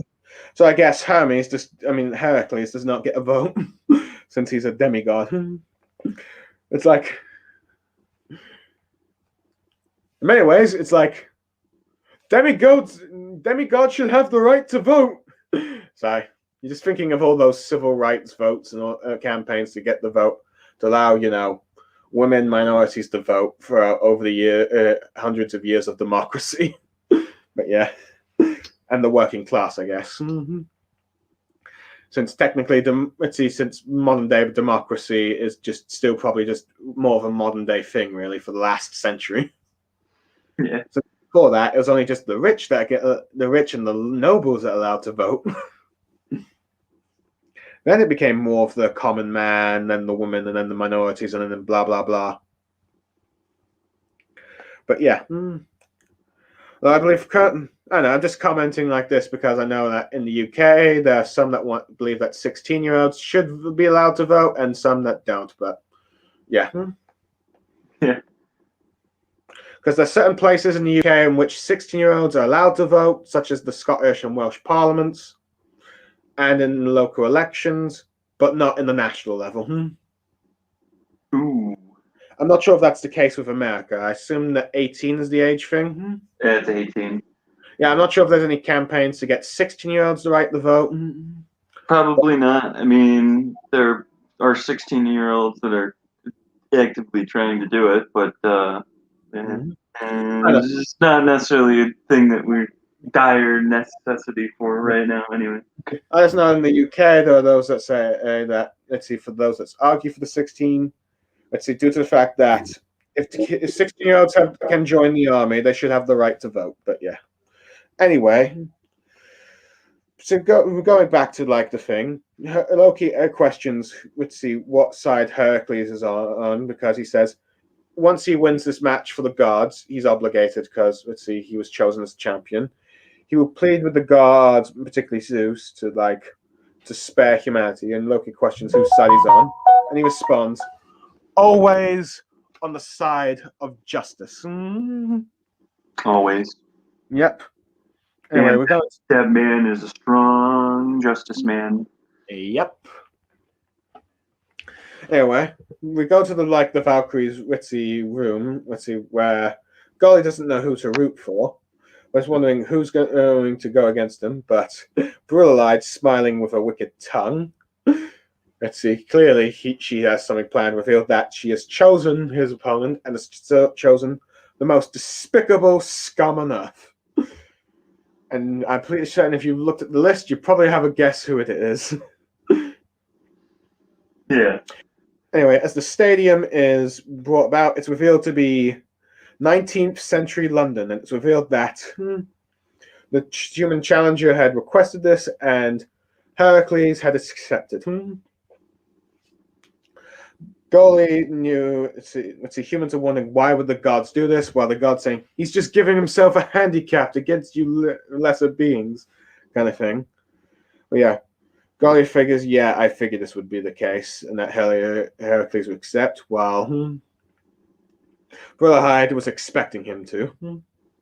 Anyway, we're introduced to the most, let's see, brutal monster, the most evil man in history, if you will. Humanity's most infamous serial killer, Jack the Ripper! Oh, I'm just going to share the screen. It's been a while. I don't think I forgot to share the screen during the Poseidon thing, but yeah. Share that screen. Yeah. But yeah, Jack the Ripper. The whole London thing should have given it away immediately. yeah. Let's see. But yeah, before that, you had Poseidon here and Kojiro Sasaki. And here you have Heracles and Jack the Ripper. Biggest proponent of justice, first arguably the biggest scumbag in all of history.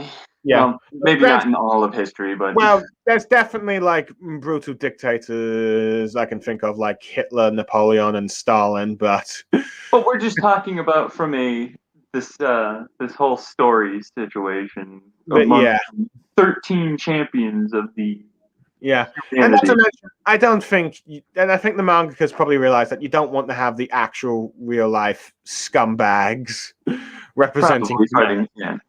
It'll be too controversial. So it's like, who is perhaps the most... We have to give sympathy to this man? How is this possible? So it's like, pretty much do the most ambiguous, let's see, scumbag you can think of, and who else than perhaps the biggest murder mystery of all time, Jack the Ripper. Because you can just make Jack the Ripper anything you want. To be fair with this whole sympathetic thing, this one-off that you guys will probably have never expected. Yep. Cells at Work decided to give Cancer a good backstory. Yeah.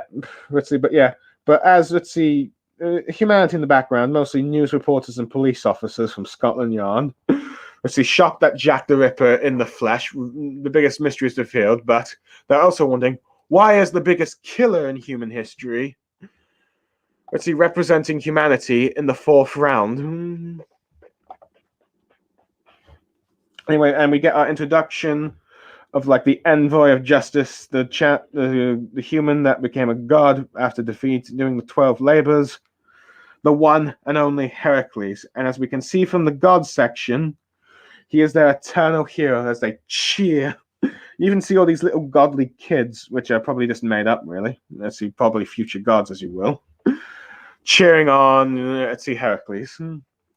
Let's see, the eternal hero. Both worlds. Yeah, you can clearly tell who's the most popular amongst the two. Justice versus evil. Evil versus justice. The most clear-cut battle so far, if you will. But yeah, just like you said. However, as we see, Heracles is not happy at Brotherhide because it's like all of humanity's champions so far have been, let's see, noble warriors who have even won the hearts of some of the gods, particularly Adam. He's wondering, why does he have a serial killer? It's here we're introduced for the first spectator of humanity for the Jack the Ripper fight. Let's see. Sir Arthur Conan Doyle, a well-known detective and the author of the Sherlock Holmes series. Fitting, if you will. Heracles gives Jack a chance to back down as he doesn't like senseless murder. However, Jack, being a gentleman, is what he's portrayed as here, prepares to fight, and revealing that his forehand is a giant pair of scissors that can cut anything. A sort of fitting weapon for a serial killer, if you think about it. Giant scissors. Oh, man. However, before the fight begins, Jack the Ripper runs away, angering Heracles, who's just having tea time, which is, yes, tea is for those who do not know, tea time is commonly used to refer to an afternoon tea, a light meal customarily held between 3 and 5 p.m. It's another word we have for dinner, depending on which part of the United Kingdom you're in. But yeah, because sometimes we call dinner tea, or tea for like coffee, or actual tea. But yeah, Let's see. However, it's revealed that Jack has set up a few traps, a bunch of thousand knives. However, they have no effect on Heracles because they're mortal weapons. as they start to clash, you kind of have Jack the Ripper have this sort of steampunk gun grappling thing. So, like Batman, but yeah. As Hercules begins to clash, Jack the Ripper's scissors break, seemingly feeling like the match is over before it begins. Jack in the corner starts throwing knives. However, to the shock to everyone, let's see, particularly the gods, even Loki seems particularly shocked. Oh, good lord. Yeah, and you even see a bit of sort of, let's see, the Sherlock writer even shocked seeing that Heracles has been stabbed by the knives, blood all over his body. And it's revealed that Jack the Ripper lied about his Volhand. It's been revealed Not been truthful. Yeah. And revealed that the pouch is his Volhand, and whatever comes out of it is his weapon of choice to kill the gods. Let's see, he can only have weapons the size of that pouch. It says, let's see, custom made carried thing. It says, for that is the gentleman's taste, as you will. Sort of shocking the humans and having the gods calling him a coward. With Golly asking Brillahide, why did you choose this man? And she says, do you know the only thing that humans surpass the gods in is? And it's malice. Should have shown that image. Yeah, and Jack is excited. But yeah. So the fight continues as, let's see, Hercules moves with his knives, charging forward. Loki teasing the Greek gods as to how confident they are, and now look at them. It's mostly just a battle of throwing, while Hercules either dodges or gets wounded from the knives. You get mostly all the bad humans cheering for Jack the Ripper, saying, show those gods a thing or two. But Heracles mentions that, let's see, he's not on the defense, he's just pushing forward. And then we go back to Heracles' flashback in Thebes, Greece, around 2000 BC, which is before Christ, in case anyone doesn't know that, but I'm pretty sure most people would probably by now. You see this mortal getting bullied by two other things, and then you get this being called Hercules, which is revealed to be the future Heracles. It was this weak, skinny dude, but let's see, he was trying to defend his friend, but gets his butt whipped because, well, he's weak. But he's a person of a strong sense of justice, so he constantly trains time and time again, always taking the hard path, always going forward, the one first to charge. Until finally, he eventually becomes strong in human tastes, but let's see, you get the two bullies from before mocking him, saying, why don't you drink the ambrosia, the blood of Zeus? A true hero who drinks it will grant an eternal body, but those who are not worthy gets, let's see, destroyed. Granted, I think in the real, let's see, actual mythology, ambrosia is the food of the gods, not the blood of the gods, but yeah. Over time, Hercules trains, taking always the hardest path, until finally, he's as strong as he can be as a human. However, mankind is having a parliament here, and it's very different from last time, as instead of like gods unanimously destroying humanity, most of them, 74%, think that they should be spared, while 26% think they should be destroyed. So nearly 3/4 say that humanity should live. You get a bit of cameos of some of the gods that have appeared so far in the thing in sort of older fashion. Even Poseidon's there, and Thor. However, the gods decide that even though they're sparing humanity, they should at least destroy one city or place to make sure that the humans don't get cocky, as you will. Ares falls in tears and is bringing the armies of the gods, at least of Olympus, down to destroy Thebes. Hercules comes to humans' defense, trying as he will to stop, Ares, but to no avail. Though Ares is impressed, decides he'll allow him to be spared. However, Hercules decides to wager his life on the ambassador. And it looks like it didn't work at first as Ares moves on, but then Hercules rises up, stronger than ever, and then starts beating up the army of Olympus, and then fighting Ares to a standstill. Before the match can be concluded, Zeus intervenes and offers Hercules a chance to become a god. Though Heracles asks that they will never harm humanity again in return of this, while he will lead them to righteousness. Heracles says goodbye to his people as he goes off to train to become a god. And for the next 4,000 years, humanity no longer feared invasion from the gods. Though whether or not in long term that was for the benefit of humanity or not, let's see, given the fact that they become a lot more violent, as it seems, without invoking the wrath of the gods.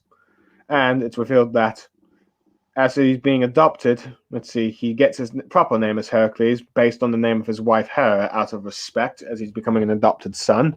But as we know in real life, in the real mythology, Zeus cheated. Hera wants to kill Heracles. It has all these 12 labors, and he survives and eventually becomes a god. But here, it's just a human becoming a god. Loki questions, can he actually win, even though he only just drawed against Ares. Ares comments that he only ever drawed against him this one time. And every other time, he pretty much fully admits that Heracles is practically stronger than him. So yeah. 1,000 years would he be able to? Yeah. Yep. So anyway, as we continue on the fight, let's see, Jack the Ripper using an umbrella as a shield. Let's see, and Heracles and it's revealed that Heracles' abilities are the 12 labor. The first one, the Herculean Exodus, the first labor. The Neomon Ryron that allows this powerful shockwave to push Jack the Ripper back. As it's revealed that, we see, with every time he uses the 12 labors, the tattoo on his body grows, and the more it grows, eventually it will kill him. Much to the shock of the audience. Funny enough, I should probably mention that during the audience in this fight, we end up seeing that that the citizens of Phoebus and his best friend there, Casca, despite being humans, are cheering on Heracles to win because he's their hero. So you got even humans cheering for Heracles over Jack the Ripper. Oh, big shock there. But yeah. Oh, despite the fact that Jack dislocated his shoulder, which he fixes it, much to the shock of some of the humans. And then says, the labor we delight in, physics pain. Let's see. And it's then revealed that the next British famous writer that appear is none other than William Shakespeare. As this this line is from Macbeth. Let's see. I do not remember this from Macbeth, but it's been a long time since I've learnt about it, but heck. However, Shakespeare is a bit uneasy, as it seems his writing was unable to prevent a serial killer going down the dark path that he did. Anyway, Jack says the first act is over, and now they're proceeding to Act 2 with this new sort of bigger knife that can, I think it's a Swiss Army knife thing. He can throw like a blade, spinning blade. Bigger knife. Yeah, and you got these raining knives bit here. I'm sort of speeding it up a bit, and you see Heracles using the 6th labor, the birds of Symphalia. I don't recall learning about this one, but it allows him to push a gush of wind, wounding Jack, even knocking the maniacal eye from his thing. It's revealed that Jack has a multicolored another multicolored eye, which allows him to see emotions, such as Heracles' improbable will. Jack is excited, for this is his first time to kill a god. Despite the fact that he's losing, he's getting much to humanity's puzzlement. He's singing, London Bridge is falling down, falling down, falling down, from Mother Goose. And we get to Jack the Ripper's flashback in the childhood, where he's this poor old boy, the son of a prostitute, who can read the emotions of people. And for most of his life, he sees just greedy ones, but it's allowed him to survive as he's able to, manipulate humans to thinking what they want to see. However, the one joy in his life is his mother, Mary. who, despite being a prostitute, loves him dearly from where it looks, showing off colors of love, the most beautiful colors that Jack has ever seen in his life. Here Jack is met with a more cynical prostitute who feels sorry for him, but he's the happiest boy in the world, as her mother had, given birth to the sixth child. As the previous ones, she's aborted, meaning that for him, his mother must really love him. However, it's revealed later that, that the possible father for Jack has married, and that she was hoping that he would wait for him. Jack tries to cheer him up, but the mother turns all cruel and foul, wishing he was never born. And then, as Jack sees, the emotions that his mother had for him was not for him, but for his father, and that the mother used him to try and as a way of making sure that the father would come back to him. So, in a sort of quick moment, Jack starts to strangle, and he starts to notice the color of fear, and that's so beautiful, then kills her. And then goes off to kill his father, who's called Jack Smith, I believe. And this is probably where, he gets the name from, from like Jack the Ripper, as you will. Taking the hat that he wears today, not to mention the words from Shakespeare, becomes, at this point, Jack the Ripper is born. The fight continues to Hercules using the seventh labor, the Gilliton Brew that can smash stuff. Jack eventually throws the face of Big Ben, but just as Hercules is defending with his arm, it gets sliced off, shocking everyone in the audience, both mortals and gods. With Hercules' friends from the human side crying out, and the children and the gods crying in despair. That a mortal weapon has just injured a god, but Hercules figures out that the real Vorhand is the gloves. With Loki explaining to Ares that Jack the Ripper lied once again, and that the gloves are the weapon. That anything he touches becomes a weapon in itself to kill a god. And that everything before was just a trick to get Jack an opening just like this. And Brulify then reveals in a bit of a flashback to the Valkyrie that is with Jack's partner, Hulk, the 11th sister, I believe. So one of the younger ones, just slightly older than Goey, refuses to be Jack's partner. However, Jack appears behind her, strangles her, making her express the colors of fear, as she pleads for her sister to help her, but she just stares blankly as she starts to become the Vorhand for Jack the Whipper. After it, that's kind of cruel. Your sister's pleading for you to spare, and you're just coldly looking on. For humanity. Yeah. Let's see. Goalie is a bit angry about this, but Brulahide says we need her power to win. The power of the unsettled one. And Jack starts to explain his abilities, how a mere pebble can even be such a dangerous weapon in his hands. And he makes it clear that, I'm pretty certain, as everyone understood, that all of London, everything this man touches has become a weapon. So Jack the Whipper's weapon itself is all of London. Ooh, that's a big one. Yeah. As the gods and the people of Phoebus, cry out for Heracles not to give up, do not go into despair, as Jack is starting the final act. Let's see. Ares breaking down, but Zeus reminds him that this is regardless of what happens to Hercules, he's not going to lose and all that stuff. And reveal that Ares views Heracles as his greatest friend, despite their not so good first introductions, but hey.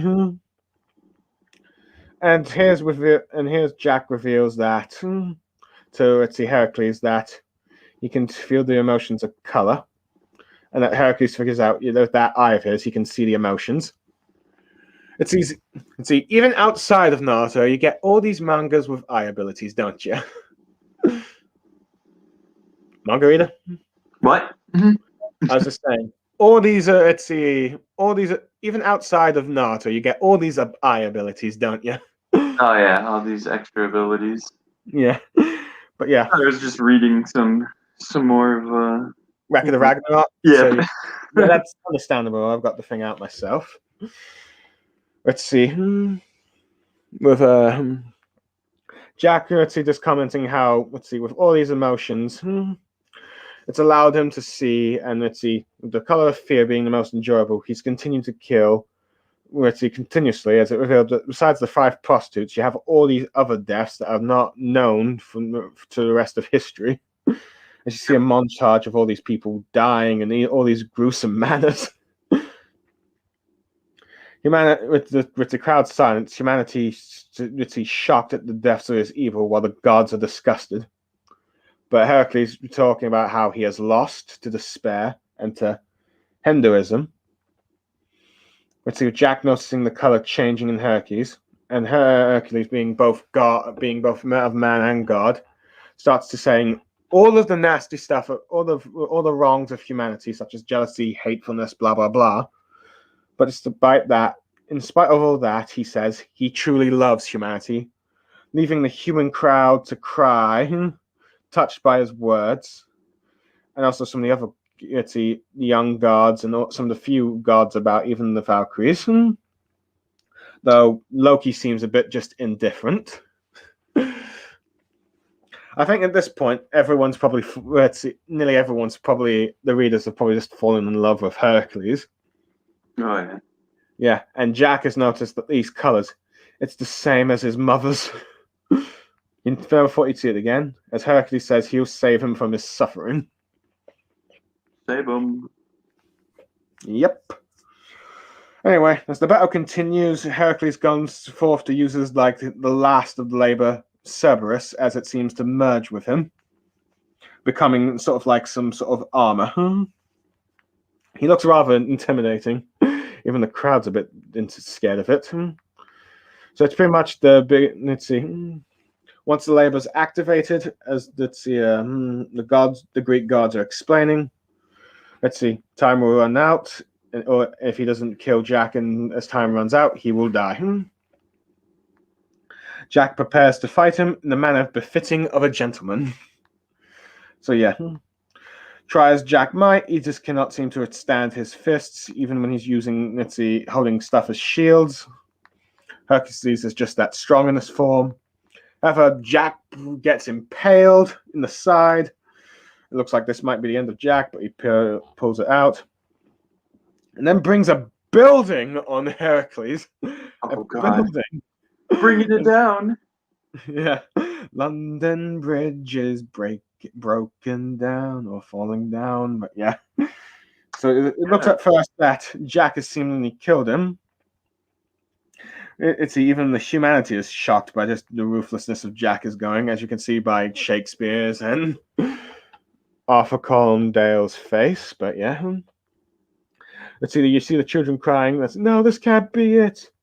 With both Ares and his friend saying, Castor saying, "Don't you die on us, Heracles!" And then just rises from the rubble like just some, hero coming back from the pits of hell. Heracles rises from the underworld. As Ares says, this is befitting, as Heracles always rises up again, tears in his eyes. With the crowds cheering.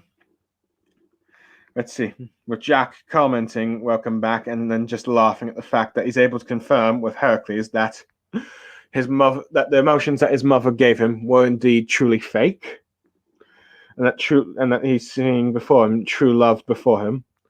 And Jack just wants to kill her, just wants to dye Hercules in his favorite colors of blood, as he puts the blood over him and giving him a sort of smiley Joker-like face. I just love this panel of him smiling. It makes me wonder if the mangakas had recently watched the Joker movie that came out around this time. However, Heracles just smiles, just saying, just try it as the next chapter is the final conclusion. Yep. But no, we get a little flashback of the prostitute that was a friend of Jack, realizing that the poor boy was never loved and did not understand love, but hoping perhaps that the gods would. I'm pretty certain that in England at this time, let's see, most people would only believe in the Christianity god, but yeah.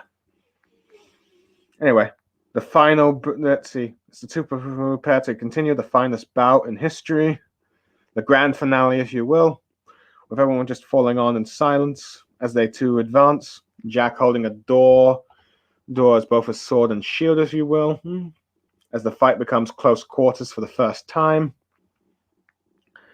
Heracles looks like he has the upper hand. Let's see, even blowing a few blows as Jack is pulling out his hidden under his sleeve, the thing that he was impaled with earlier, the gate spike, trying to stab Heracles, but only just grazes him while Heracles punches him, and it looks like this is the end of the fight. It looks like Jack is dead. With humanity commanding, was that it? Should have expected that from just a low life, while the prostitute is revealed to be in the crowds. Perhaps Jack's only real supporter amongst them, saying how he's going out there fighting, and you lot are just watching and all that stuff. However, someone comments they hear someone singing, and it's revealed that Jack is once again singing, "London Bridge is falling down,"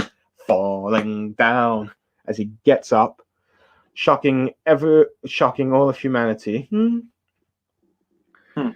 Let's see, and even the gods.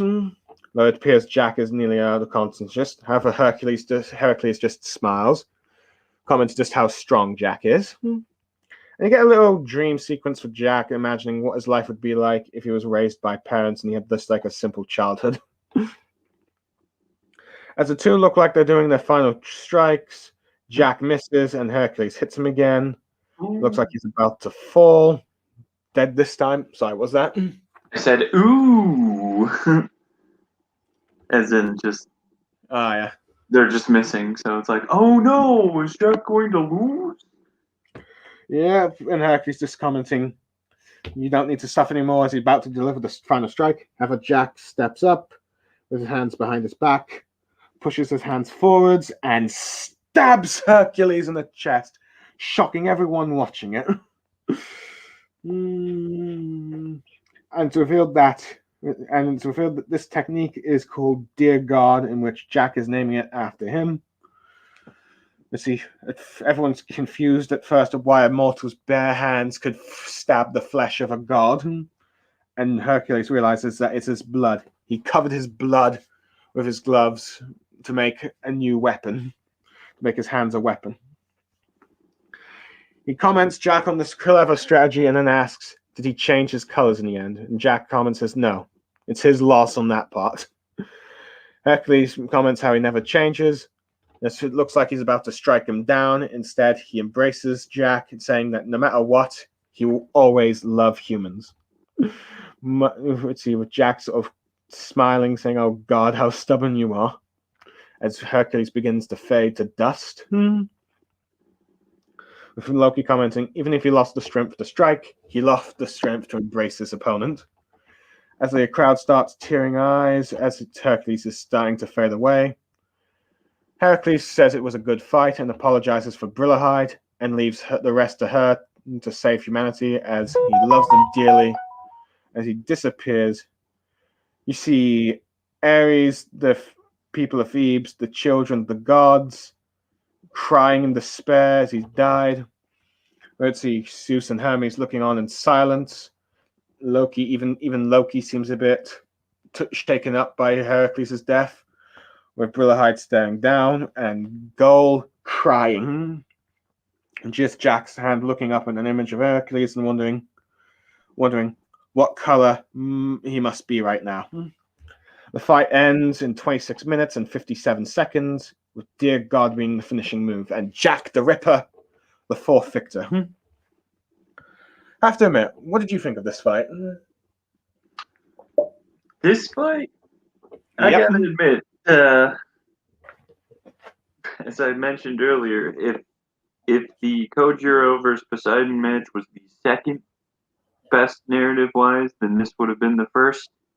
Yep. And that would have only been, again, it's the age-old justice versus evil. Yep. The ultimate good guy versus the. Well, this isn't the pinnacle of bad guys. Yeah. Still, I guess the ultimate evil, I guess, is what you could say. That you could portray in this manga. Although it's kind of ironic because it's a role reversal. You have the gods that are being the antagonists that want to end humanity, and you have the guy who essentially has no regard for humanity, essentially being the guardian of humanity. Yep. Yeah, so it's like, at this point, you've been taught to root for the humans and boo the gods, but this time the mangaka decides to do reverse by making you question, do you actually want to cheer on this human? But and instead it makes you like, you know what, I want this god to live because he wants us to live.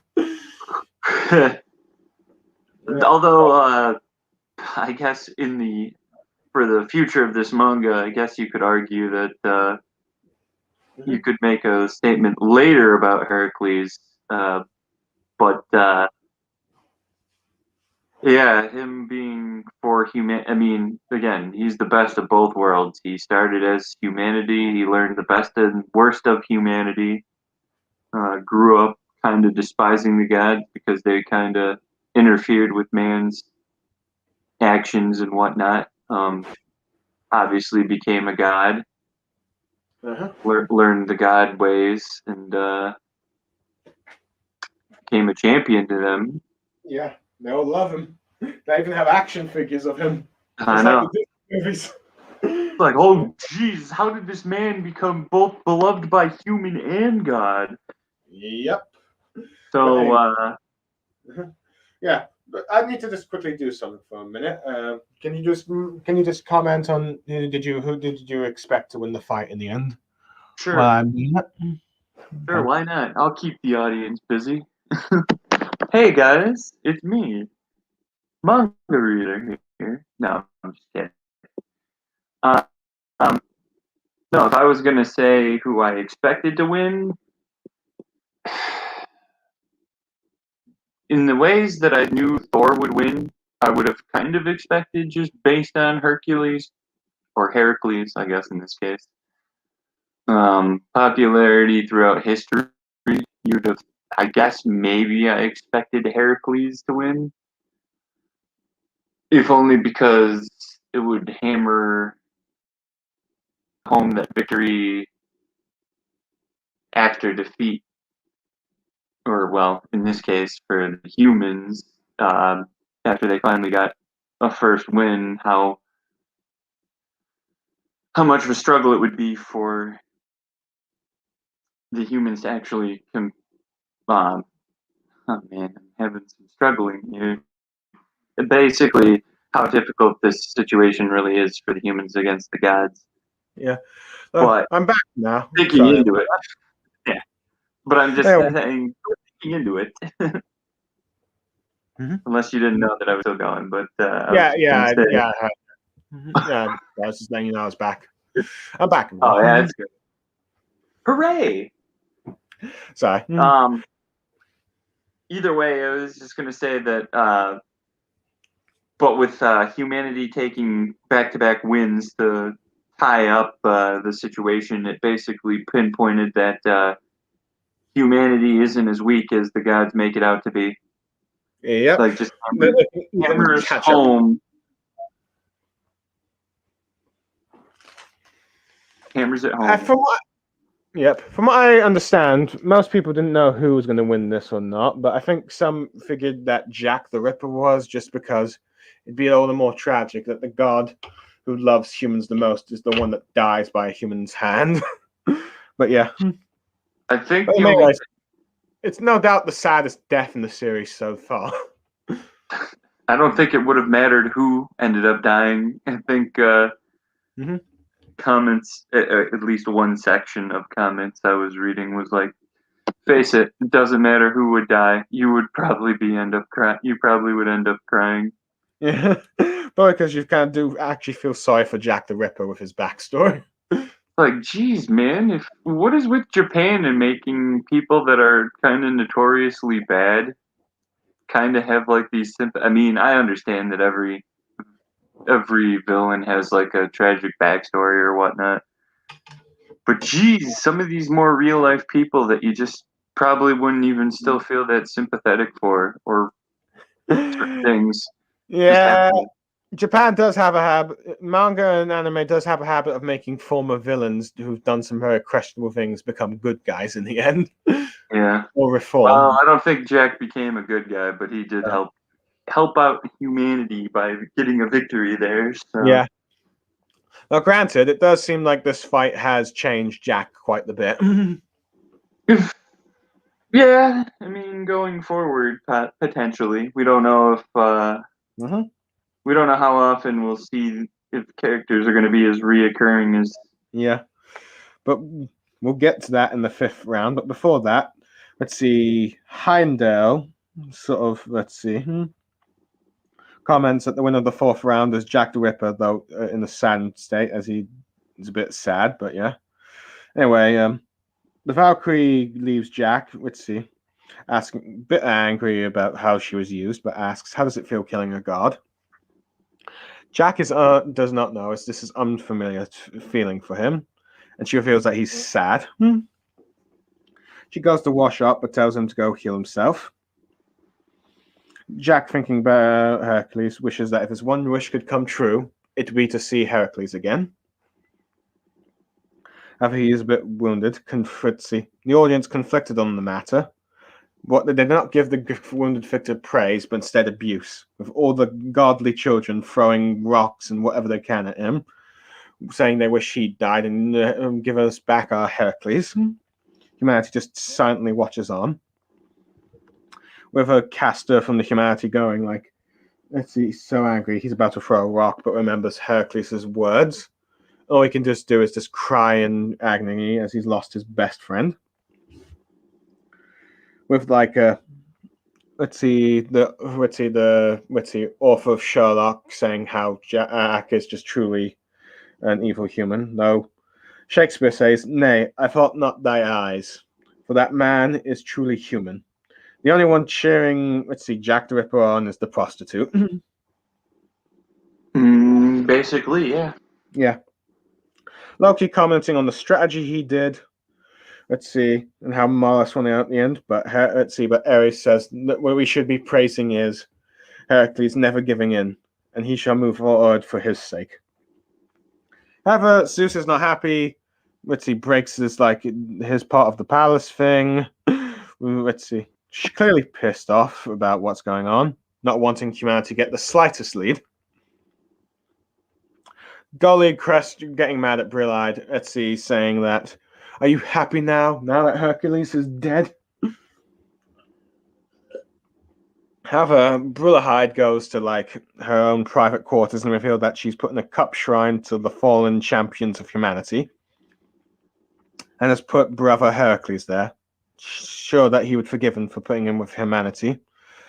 Yep. And it's revealed that she does care and all that stuff, and she weeps tears of sorrow. She just doesn't want anyone to see it, as he must remain strong for humanity's sake. Yep. So for those that might think that she's such a manipulative, cold, calculating thing, she does have a human side. Well, I think we saw that throughout again. I mean, even in the Thor encounter. Oh yeah, she was terrified against Thor. She just put on an act. Yep. So we've known her character's pretty good at keeping composure in certain situations, but emotionally, she's maybe not as strong as she makes it out to be, but that doesn't necessarily matter. Yep. Fun enough, just as this going on, we end up meeting one of the future human combatants, Soju Otakuti, whose design appears to be based off of the design from a manga called Chirin Shimigami Requiem. a series that ran in the same magazine as Shutamachi no Valkyrie.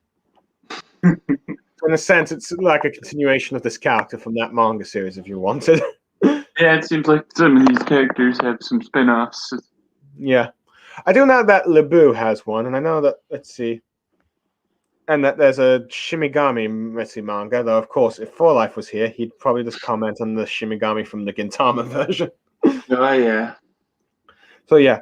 But anyway, we're introduced to Koden Isam and Otakuti Suju from the Shinshigami. Making you think that they're going to be humanity's 5th champions, but this next chapter reveals this guy's just apologizing to his sister for what she said earlier, but she's saying you don't have to do it. What you said was not wrong, which gives her the younger sister relief that she's still the same. And as we come to our 5th champion, we find out we go through a hall of pretty eaten plates and all that stuff, and then we go to this giant bed of this big man who has just seemed to have slept with all these women, both mortal and god and demon and beastly kind of thing, who was just lazing about.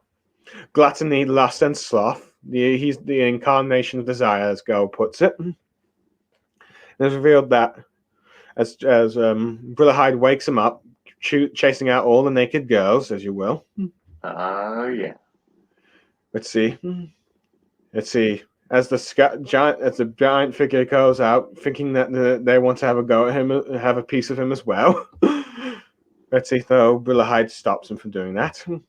It's revealed that this guy is Raiden Tamona, the strongest Rikishi in human history. In other words, the world's best sumo, if you will. This muscle guy thing. And his hands are giant. Yeah, muscle-bound giant. Yep. Let's see. Now it's revealed that the partner for her is Pruda, this giant muscular woman that's even bigger than her. However, he's completely fine with it, as he likes big women, what he says. At first, Pruda's like thinking he's just messing with her, but he says, like, I'm always 100% serious. And she seems to have completely fallen in love with him from those words as they become one with the Voland. Anyway, we get to the next ring, which has been changed into a sort of sumo stand kind of thing with like Hidemil dressed as like a sumo announcer. You get some marketing for sumo stuff. And then you're introduced to Raiden Tamon, and it's revealed that his Vorhand has been these sort of like black tattoos. Yep. And you got all these Japanese people rooting for him, I think. So I think some of them have been named in the background. Yeah. Some of them are being sumo champions, and some of them, let's see, who drew Raiden Tamon and his art style thing that will be shown later. And for the Gods champion, it finally arrived. Let's see. Whoops, hold on a sec. I'm just going to share. Let's see. Who has been waiting since the second fight to take his part. As a horde of giant elephants come in. Let's see. With the gods cheering and the human spectators from India, shocked, terrified, start praying, going Om Namah Shivaya, Om Namah Shivaya, in a sort of similar manner to the chant in Temple of Doom for Shiva. It's revealed that Shiva is the 5th champion for the gods. Let's see, finally making his move. Shiva, the god of destruction.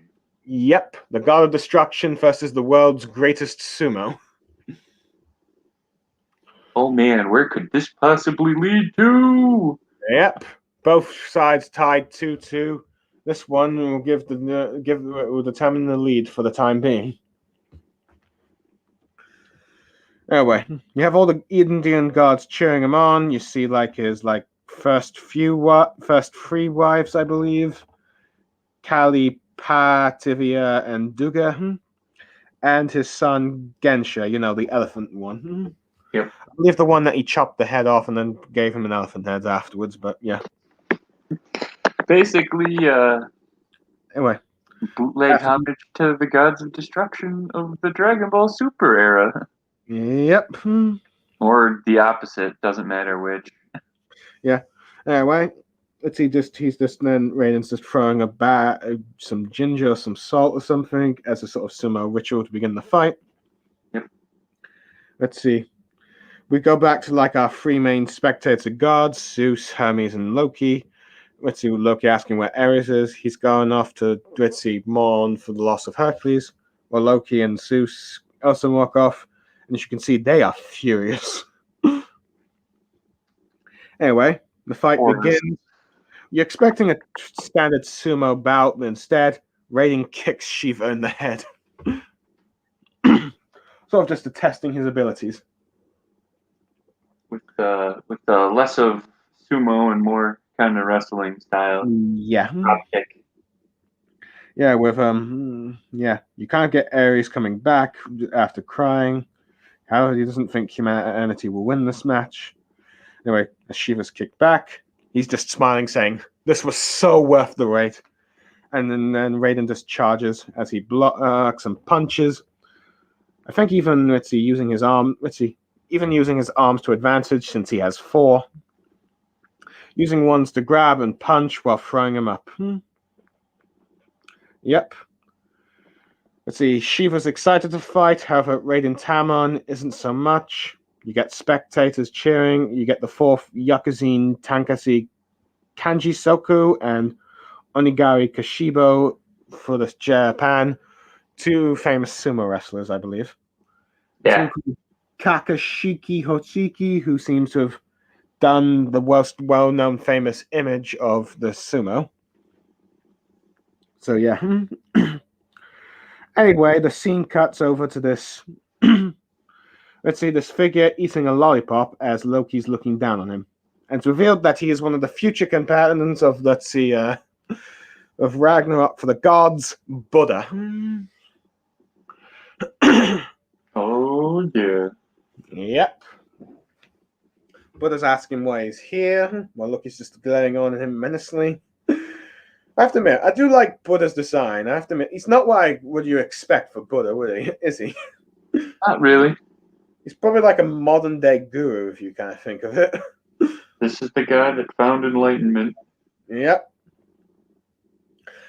Anyway, let's see. Raiden Tamon is not really he finds the chanting meaningless, while Shiva's like, this is all Ragnarok's about, but it seems clear that while Shiva's excited, Tamon is here to free the humanity from the gods.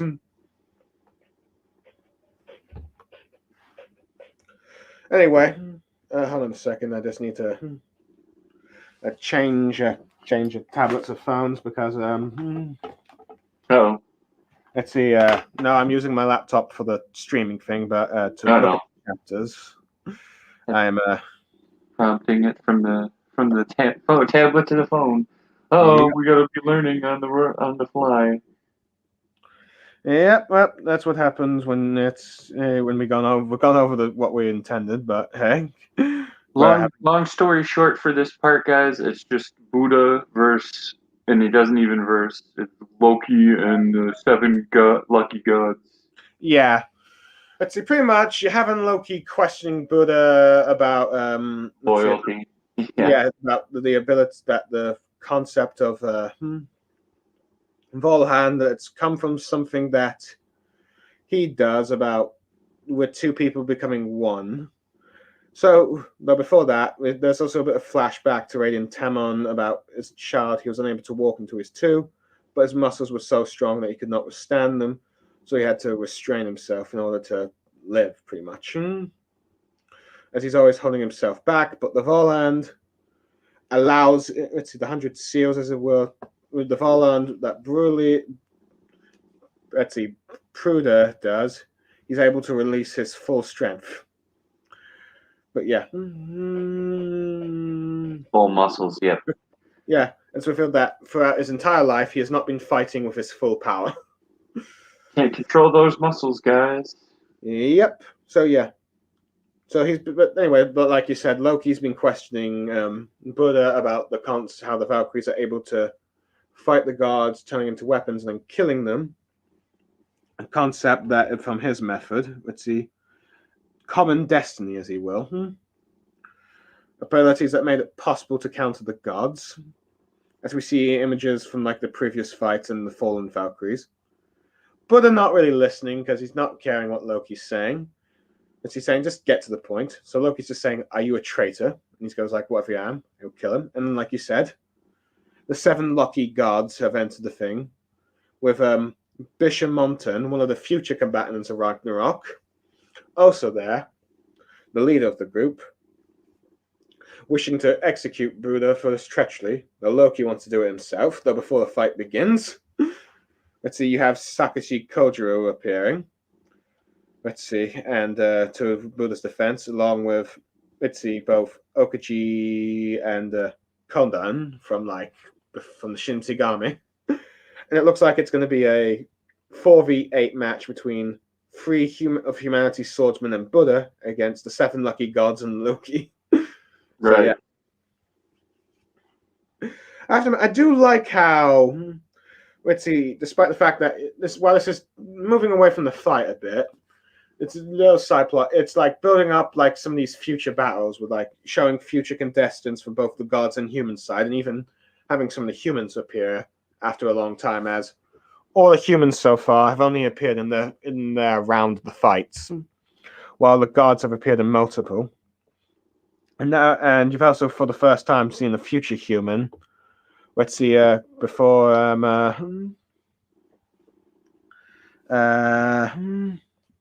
future human before let's see, his fight begins. So yeah, in many ways, it's like he's just building up the world, building up the characters, so you can get hype for them. Let's see, learn a bit about them before the actual fight. Like you said, before this fight can go down, it's interrupted by Zeus and Odin, who tells them to knock it off. The gods shouldn't be fighting. The humans go off, and the gods and the 7 lucky gods on the with only leaving Buddha, Zeus, and Odin left. Let's see, telling Buddha not to cause trouble. However, Buddha just laughs it off, and Zeus joins him. However, Buddha crushes his lollipop, saying, "The only one who can punish me around on heaven and earth is himself." And he just walks away. Zeus goes to join the fight, while Odin seems to get this sort of nasty, evil grin as he's destroying everything around him, terrifying the birds. Clearly, he's a bit excited. Zeus comes back asking what he missed, and you can see from Ares' shocked expression, and then later Zeus's. Let's see, Shiva's had his arm crushed. Oh, yeah. Absolutely destroyed. Yeah. We flash back a bit to what was going on. Let's see, from the fights, and which results, we see how it's like, how it led to this with like spectators commenting for like rating Tamon and all that stuff. Let's see, I believe there was like a headbutt and then all that stuff, and then Shiva pushing back with his arms. Eventually, with Tamon grabbing the arm and then crushing it, shocking everyone there at the time.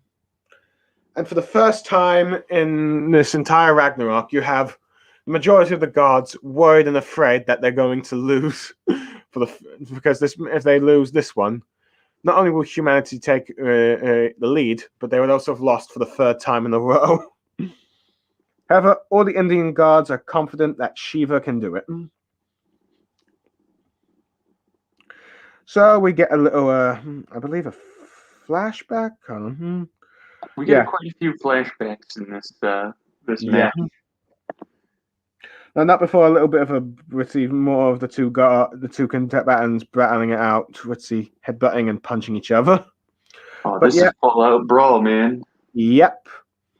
And we just get a little Indian flashback to all the gods and tribes there are, such as the tribe of Ashura, Navara, Indra, Brahma, Vishnu, and that Shiva is just a not well-known god at this point. Just sleeping and relaxing cattle, rather to enjoy its dancing, while it hits his best friend, Ruda, the god of storms, that wants to become the strongest. Apparently, I'm not much of an expert in Hindu mythology, but apparently Ruda could also be considered Shiva, and depending on which law you're looking at. So I guess this is the concept of why these two are best friends here. Could be, yeah. So yeah, they're just enjoying each other, just picking fights everywhere until eventually they span to the top. Until finally, Ruda decides that in order to become the strongest, he must defeat his best friend in the fight to the death, I think. Shiva rather not do it. But they fight. Let's see. Eventually, Shiva just decides to call it his loss, even though he gets still going. He just doesn't want to fight his friend. But Ruda, realizing what's going on, realizes he is the one that's truly lost, so he gives up, saying that Shiva must become the strongest god and lead the gods of India as he goes on a journey. And that's how he's become the top of all 1,116 gods of India. That's a lot of gods, isn't it? I don't think I know any other religion with that many gods, but I could be wrong. I'm pretty sure. Yeah, I think this is the one with the most of them. Yep. Unless you're counting. But anyway, I don't think. Yeah, I don't think Greek and Norse gods even have that close. yep. But yeah. Anyway, we're back to the present time, and all the gods that he's lost to, including his best friend Ruda, are watching the spectators, confident that he will win, as he's preparing his next attack. Awakening his dance, as you will. Let's see, a fiery dance, as you will, and it's the gods of India cheer and chant. Oh yeah, War bring it down. on. Cheers again. Yep. And he starts, beating Raiden Tamon with, his moves as he cannot keep up, forcing him to go on the defense. Raiden using using the abilities from his forehand and his muscles, creates a big giant arm shield. But so it's like his muscles or his dance, which one will come out on top, really. Eventually, his moves get so hot enough to punch that he's able to knock his arms down and then kick him with a fiery kick. Scarring, Tamon. However, mankind feeling that they've lost this bout. However, Timon's just smiling. I've got more to give. And despite the fact that we got a little flashback earlier of his childhood, we're now getting a flashback to his time as a career sumo. Where it's revealed that he's kind of like a bit of a gentle giant, as you will. Pretty much, yeah. Yeah, the sumos are all confident that he's going to win this. As it revealed that, he used to practice sumo in childhood, but he ended up, hurting someone, so his mother encouraged him to always use his strength for good, helping out the village and stuff, eventually going on to properly train sumo. And I think the fourth Yakuza sumo champion ends up being his mentor, winning battle after battle. And the only time in losing is when he does not want to fight a weak opponent, as he doesn't want to be a bully of sorts. And then finally, the flashback ends, and then we reveal that he's now, for the first time in this fight, he's actually using his sumo moves, particularly the moves he forbid himself, and starts doing like a sumo push, as you will. I believe this move is called the Yatsugarusu. And due to how strong this move is, Shiva uses his arms to block, but the force is so impactful it blows two of his arms off. At this point, you think, ooh, does it look like, humanity's got its third win, and once again, a Japanese warrior has just won it? Heck, you even got the Indian gods, shocked in disbelief, not just the standard Greek ones. Yeah. How Shiva gets up, and this is where we start to see that Raiden Tamo is starting to reach his limit. And here's a little interesting thing. We actually get to see communication between the human champion and the Valkyrie, which is a first for this, I believe. So in sync that, yeah. Yeah. It's a bit nice. I have to admit, it's a nice change of pace because because while I enjoy the Valkyrie and their personalities, you don't get much of them once they've merged with like the god, with their human champion.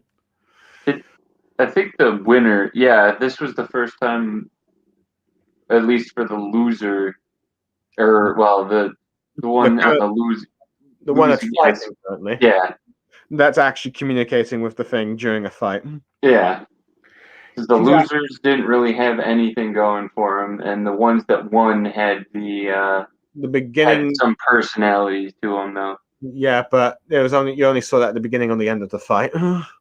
I think. Well, there was the midish one with Kojiro Yeah, sort of. when with the two swords, but yeah, you didn't see them communicate with each other. Yeah.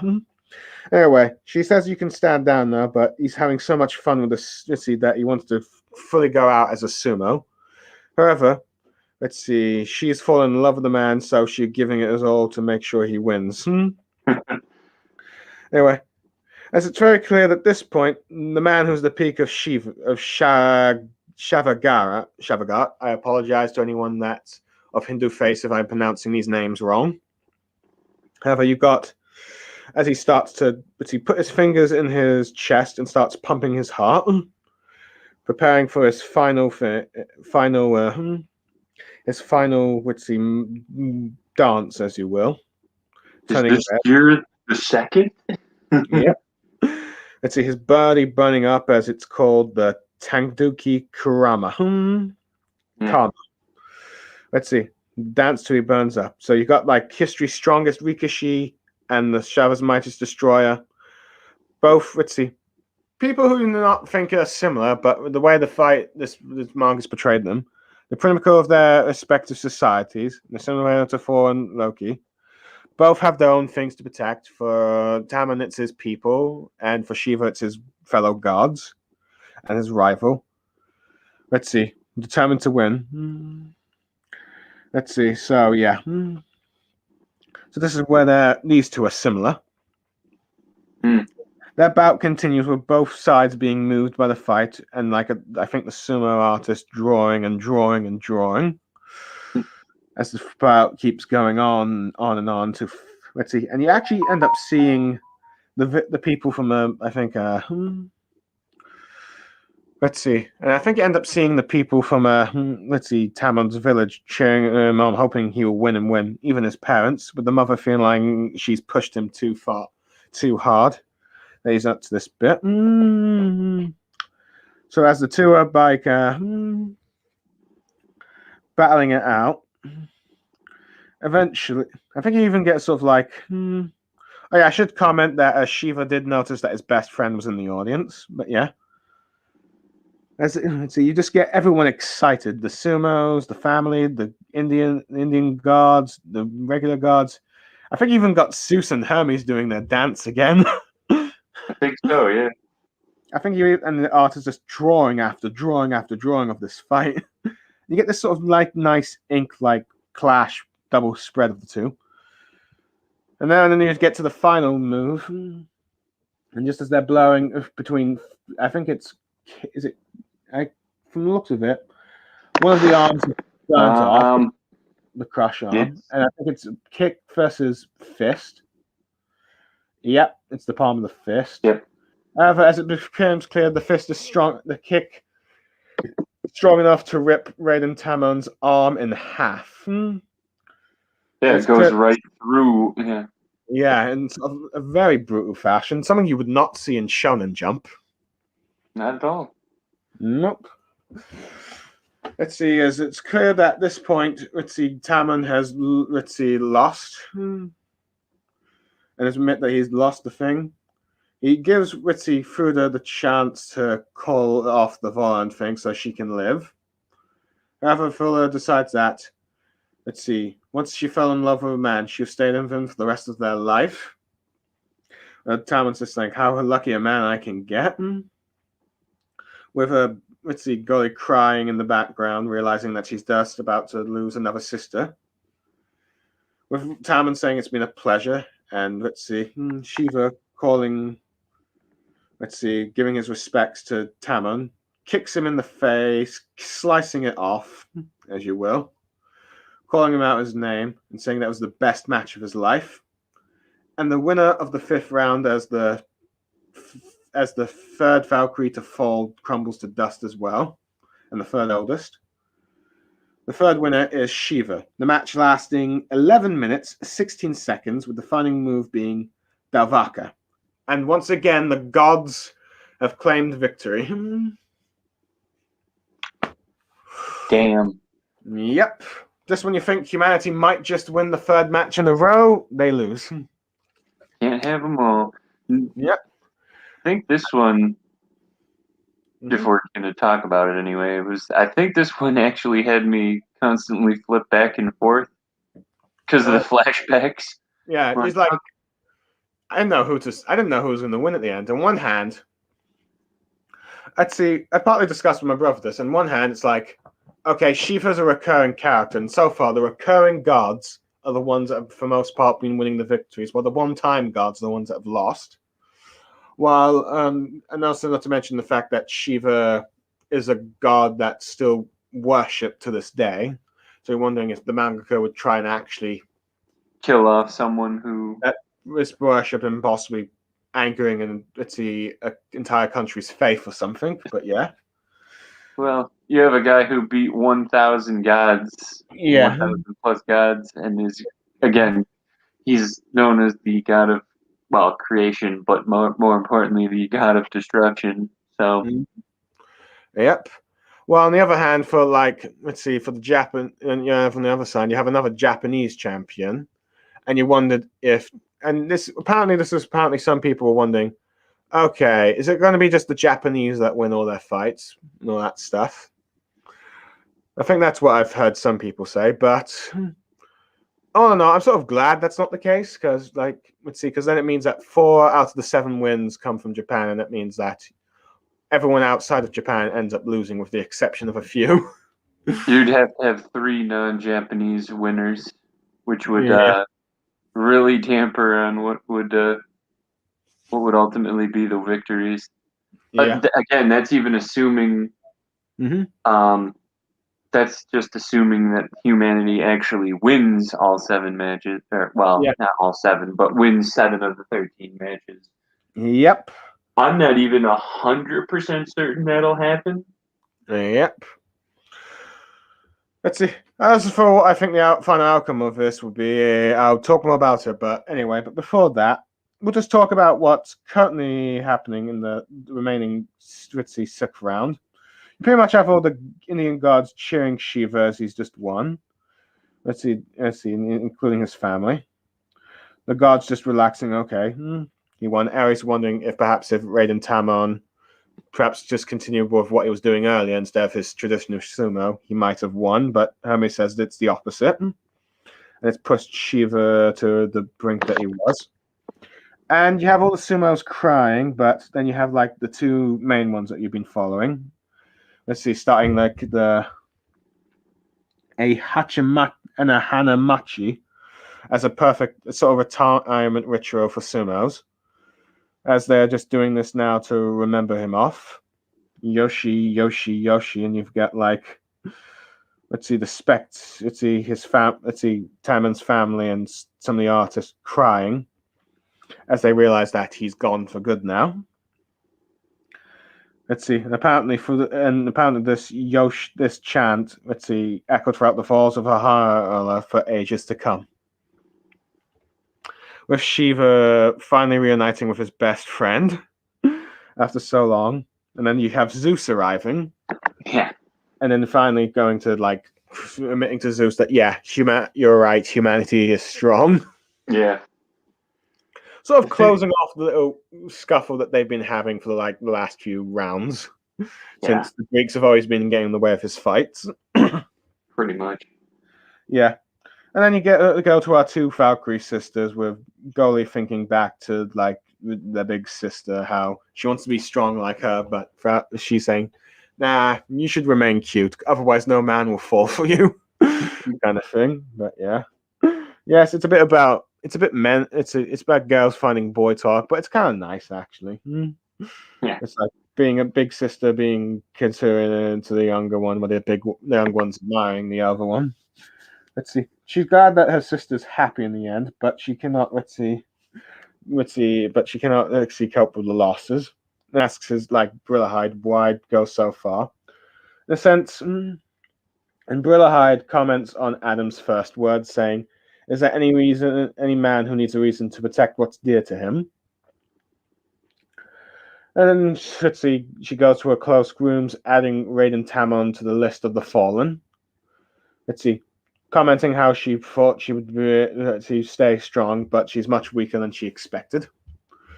And that, let's see, no matter the cost, she must save humanity. You get Zeus going to a giant tree, which is where Buddha's relaxing, eating his candy. Let's see, and I kind of like this. Buddha gives him sort of the middle finger as he's trying to eat his sweets, but eventually Zeus asks Buddha, "Could you go and fight on for round 6?" So we now know that our 6th champion for the gods is Buddha, which is why he asks, why does he want to he was going to save him for much later, but he wants him to go next. With Buddha asking, why does he want the gods to crush humanity so much?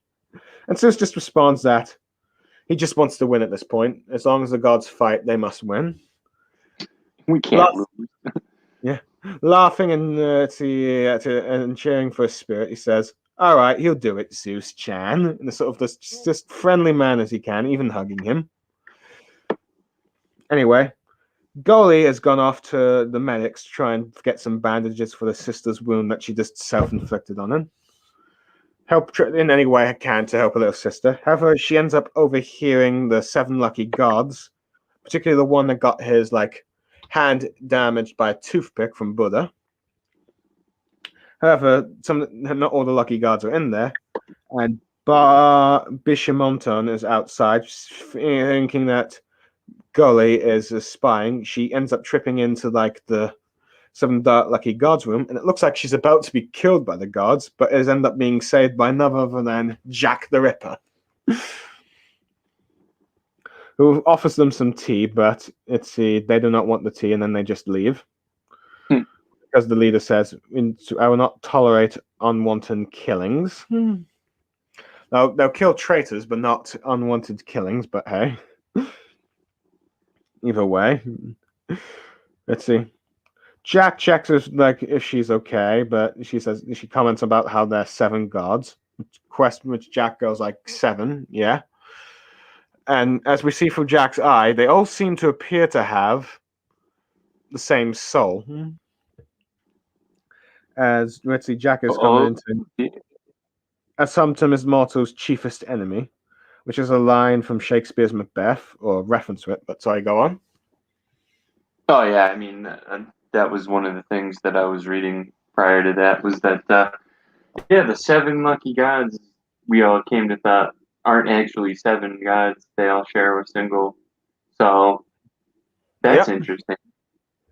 Mm-hmm. That's interesting. That's some good foreshadow.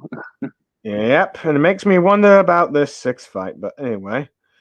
Let's see, Jack offers her some tea while Gull is just commenting on the scars. However, she still can't quite forgive Jack for killing Hercules, but remembers Jack's words of loving humans. This kindly turns her down. However, it seems like Jack seems to see the same colors that Hercules had in her now, as she disarrows off. Which, who knows? I wonder if that means we're going to see a bit more of Jack in the future, but anyway. The 6th round is about to begin. You see a scoreboard of, 3-2 to the gods as humanity is coming closer to its end. Anyway, introducing the 6th contestant for the champion for the gods. Talking about how the irony is for this one person to be the one who helped humans with their worldly desires and showed them the path of the darkness. Is this man the Buddha? Talking about how he abandoned royalty, abandoned family, abandoned worldly desire, abandoning the 6 emotions, treading untrodden, like a horn of Erasmus. And as you can see, all the Buddhist spectators realize who this person he's talking about is. With just 6 years of enlightenment, he's has just attained enlightenment. As you end up seeing Sakazuki and Okijo and Koda-san, who were like with the god, who were with Buddha before, comment it's like it's him with the other gods just walking, looking in the spectators, with Loki not really all that interested because he doesn't like Buddha. Which is as the sort of like narration goes like, throughout heaven and earth, I alone am the honored one. Throughout heaven and earth, I alone am the mighty on. Only I am strong. Let's see. And then the prince of Shivaka, departing from earth into enlightenment, became the enlightenment. History knows him as the Buddha! I just love the introduction, but yeah. But you kind of see humanity going like, shocked that Buddha is their enemy. I think particularly those from Buddhist or countries that follow Buddhism, which I think some of them appear to be Japanese from the background, because I think Buddhism's quite big in Japan. Yeah, it started in India, but it moved to most of Asia. Yeah, it became more practiced in. Yeah. Anyway, I believe it's one of the few religions that does not really worship a god, really. Yeah, because Buddha isn't technically a god. He's just an enlightened human. Yeah. So in many ways, it's like, from what we'll probably see, is that this is a human that's become a god, like Hercules, but in a very different Heracles, but in a different manner. However, the gods are mocking the humanity for their despair. However, just as that is going, Buddha's walking to the other side, confusing the spectators in the Heidendale. The gods thinking he's just doing his usual tribute and mocking of humans. However, let's see, if Heidemann says this is going too far. However, he takes his horn, gives them his gum. Let's see, the god's just laughing it off until he says, I'm fighting for humanity, so thanks. And it's just shocking everyone there. You've got the spectators going, what? With like, I think it's just brilliant. I just love the panel of all the shocks. I think my favorite is like Hermes and Ares on the god's side with like, I think Hermes' eyes just shocked, where Ares is just like giving the biggest wide-eyed mouth I think you've ever seen. I do like, let's see how Loki's just so angry at this. And with her goalie, she's just going like the most shock of all. I think she's the one that said, what?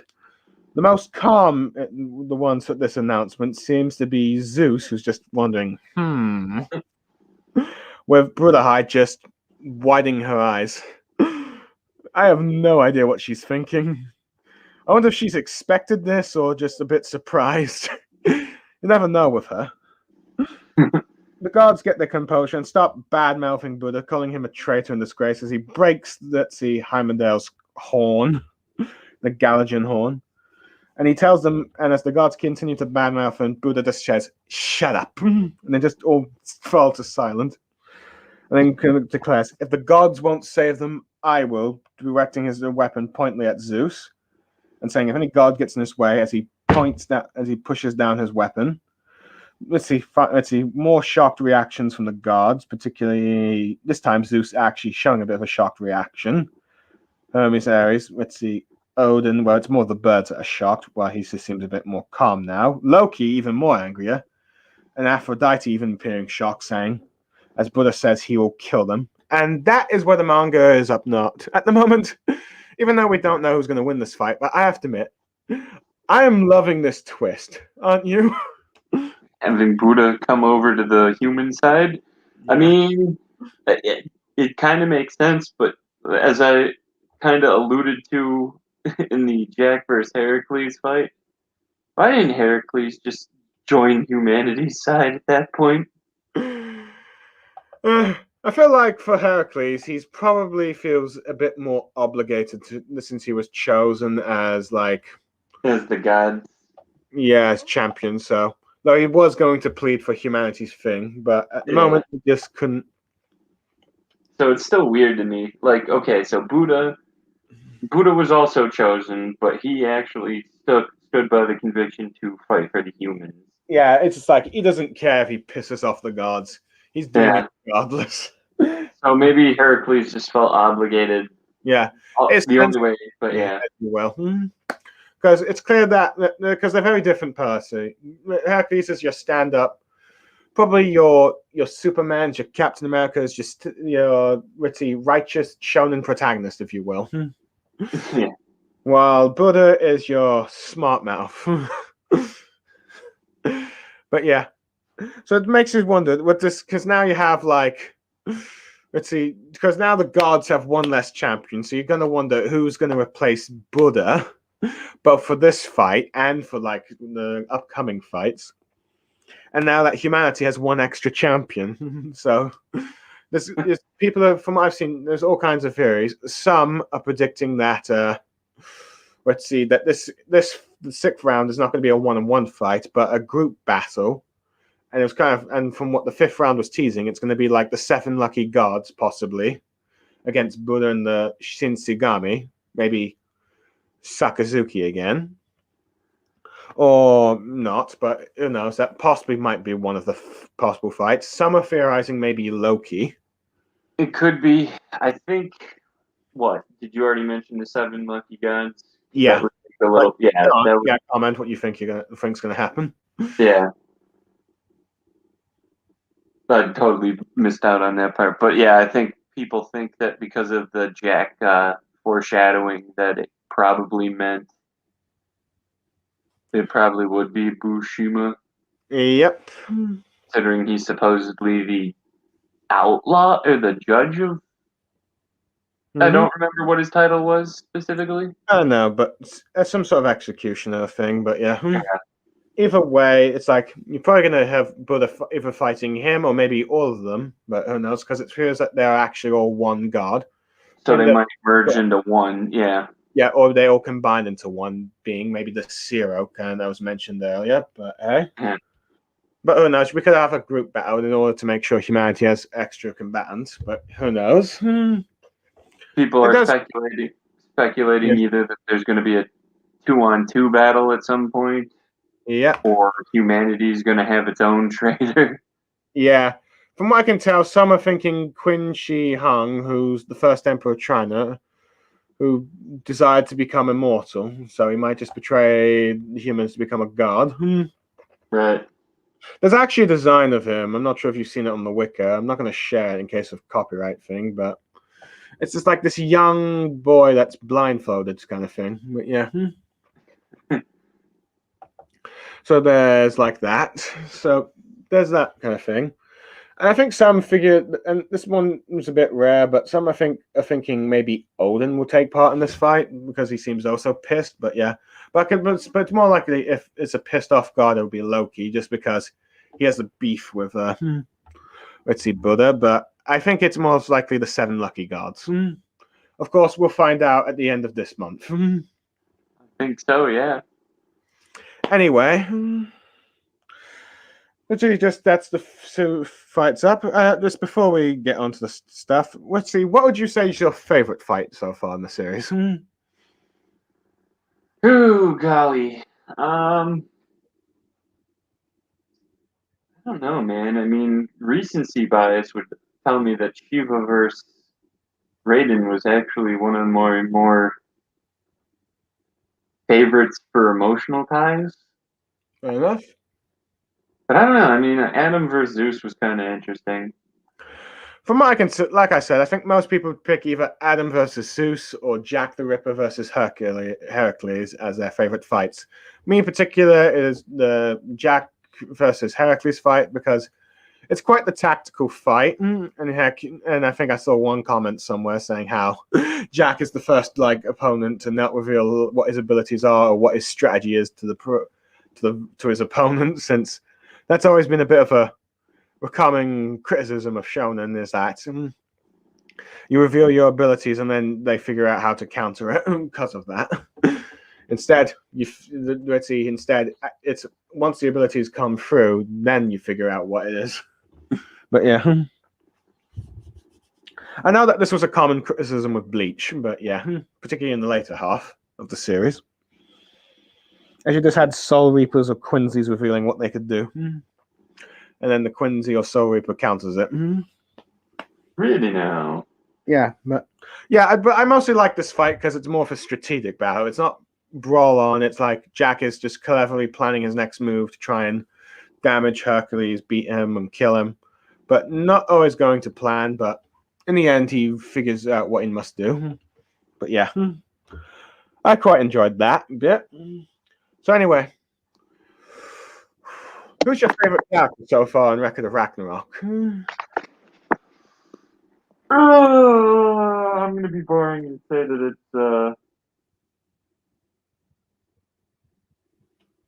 you've been saying it, is it pronounced Brewhill? Brewhide? Brillahide or Brillahill. Brewhide, yeah.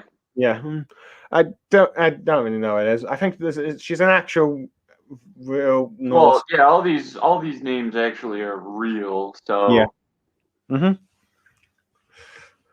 With the exception of maybe a few made-up ones, such as Jack's family and all that stuff. But yeah, because no one knows the true origins of Jack the Ripper. But yeah, pretty much. But, yeah. So, I take it, let's see, from what I've seen in our private chats, you've been using quite a lot of her faces and images for memes, haven't you? Pretty much. Yeah, it is brilliant. So yeah, she's both manipulative and also caring, depending on what emotions he's feeling. So yeah, that's quite nice. I think for me, let's see, it's either between Jack the Ripper, just because of his fighting style and character, or Sakazuchi Kotaro, because I like an underdog. And for the gods, definitely Hercules because of how nice he is, though I'm starting to warm up to Buddha just because of his personality. Not really what you expect for, like, let's see, Buddha, because you expect him to be a sort of a wise monk, but yeah. Enlightened, man. Those enlightened people. Yeah. Doesn't agitate people. But anyway, for the upcoming fights, who do you expect to fight with who? Out of curiosity. If for the upcoming fight? Yeah, the upcoming fight and the fights afterwards. Well, like I said, I don't. With how much emphasis the gods have been basically giving the humans based on their strength and whatnot, I'm not 100% certain that the human side's going to win there. I'm not saying that it can't win, and it wouldn't surprise me if they do win just because manga rules, but it wouldn't surprise me if the whole idea of this was to essentially kick the gods' butts, but at the same time showcase that humanity still has more to give. Yep. I feel like if the humanity wins out in the end, it'll mostly be due to the final fight, which I feel like, if that's the case, might be Satake Kintsugi versus Beelzebub, who, from what I can understand from lore of Satake Kintsugi, is that he's a demon slayer and Beelzebub is a demon. So Beelzebub is like one of 3 different names for the devil, so yeah. So it might be that. No, I do hear that Satake Kintsugi might be godly in his own kind of like abilities. So it might be one of the few. It might be one of the. So he might not need the Valkyrie to give him the Voland for it, but who knows? As for some of the other fights going on, the one I think is probably guaranteed to happen is Apollo versus Shimo Haya, the best sniper in the world, versus the archer of the gods. So it's that would be absolutely insane if that wasn't the one that happened. Yeah, I think that one's many is predicting. From what I'm seeing, let's see, some are predicting that Sasano is going to fight let's see, Nikola Tesla, because I think Sasano's a lightning god and Tesla is like electricity, so some are expecting him to be all steampunk. But I think for the sniper, he's actually got a design that's revealed, and it's sort of like this sort of coated up thing with a mask, and he has a dog. Apparently, it was revealed on Twitter from the mangaka. Oh, was it? Yeah. So so there's that. But Let's see. Some are predicting that Sojo Otaki will be fighting Loki, though I think, or maybe Buddha, but now that that's off the table, no one knows. Let's see. Let's That's see. why some think that this might be a 2v2 Yep. if Loki joins in on that fight. So Yep. No, we're not entirely sure, but yeah. Anyway, I think some were predicting King Leonidas to go against Bushimonto or maybe Odin, but I'm not sure if that's going to be the case. I think some have also predicted Qin Shi Huang against Odin because he's an emperor and Odin's like the big god of Norse mythology. yeah, Let's see. King of Asgard. Let's see. So yeah, and I think Michael Nostradamus, I think, was predicted to maybe go against Loki or Buddha because he's a seer and can predict stuff. So there's that. And I believe Anubis against Georgi Rasputin because this guy apparently has been able to cheat death or something. And Anubis is the god of death. So yeah, those are all the fights I can think of. I do feel like, let's see, but like I said, I feel like if humanity wins in the end, it will most probably be due to a Japanese character. Probably, because, Japan. Yeah, But hey, that it's a manga. It's supposed to appeal to Japan first. Let's see, national audience second as you go. It's kind of like how Western movies and shows first to America, then the rest of the world, and the same for the Brits with their stuff. But heck, and so on. Of course, that doesn't mean you can't get a big appeal for the thing, but unfortunately, that ended up being the case with Naruto. But we're not going there. So yeah. yep. So yeah. Anyway, before we wrap up, I think there's just one last thing to talk about. There is. The anime, the fact that Record of Ragnarok is getting an anime from. Apparently, this anime will be done by Studio Graphikina. It was announced early at the beginning of the year that there's that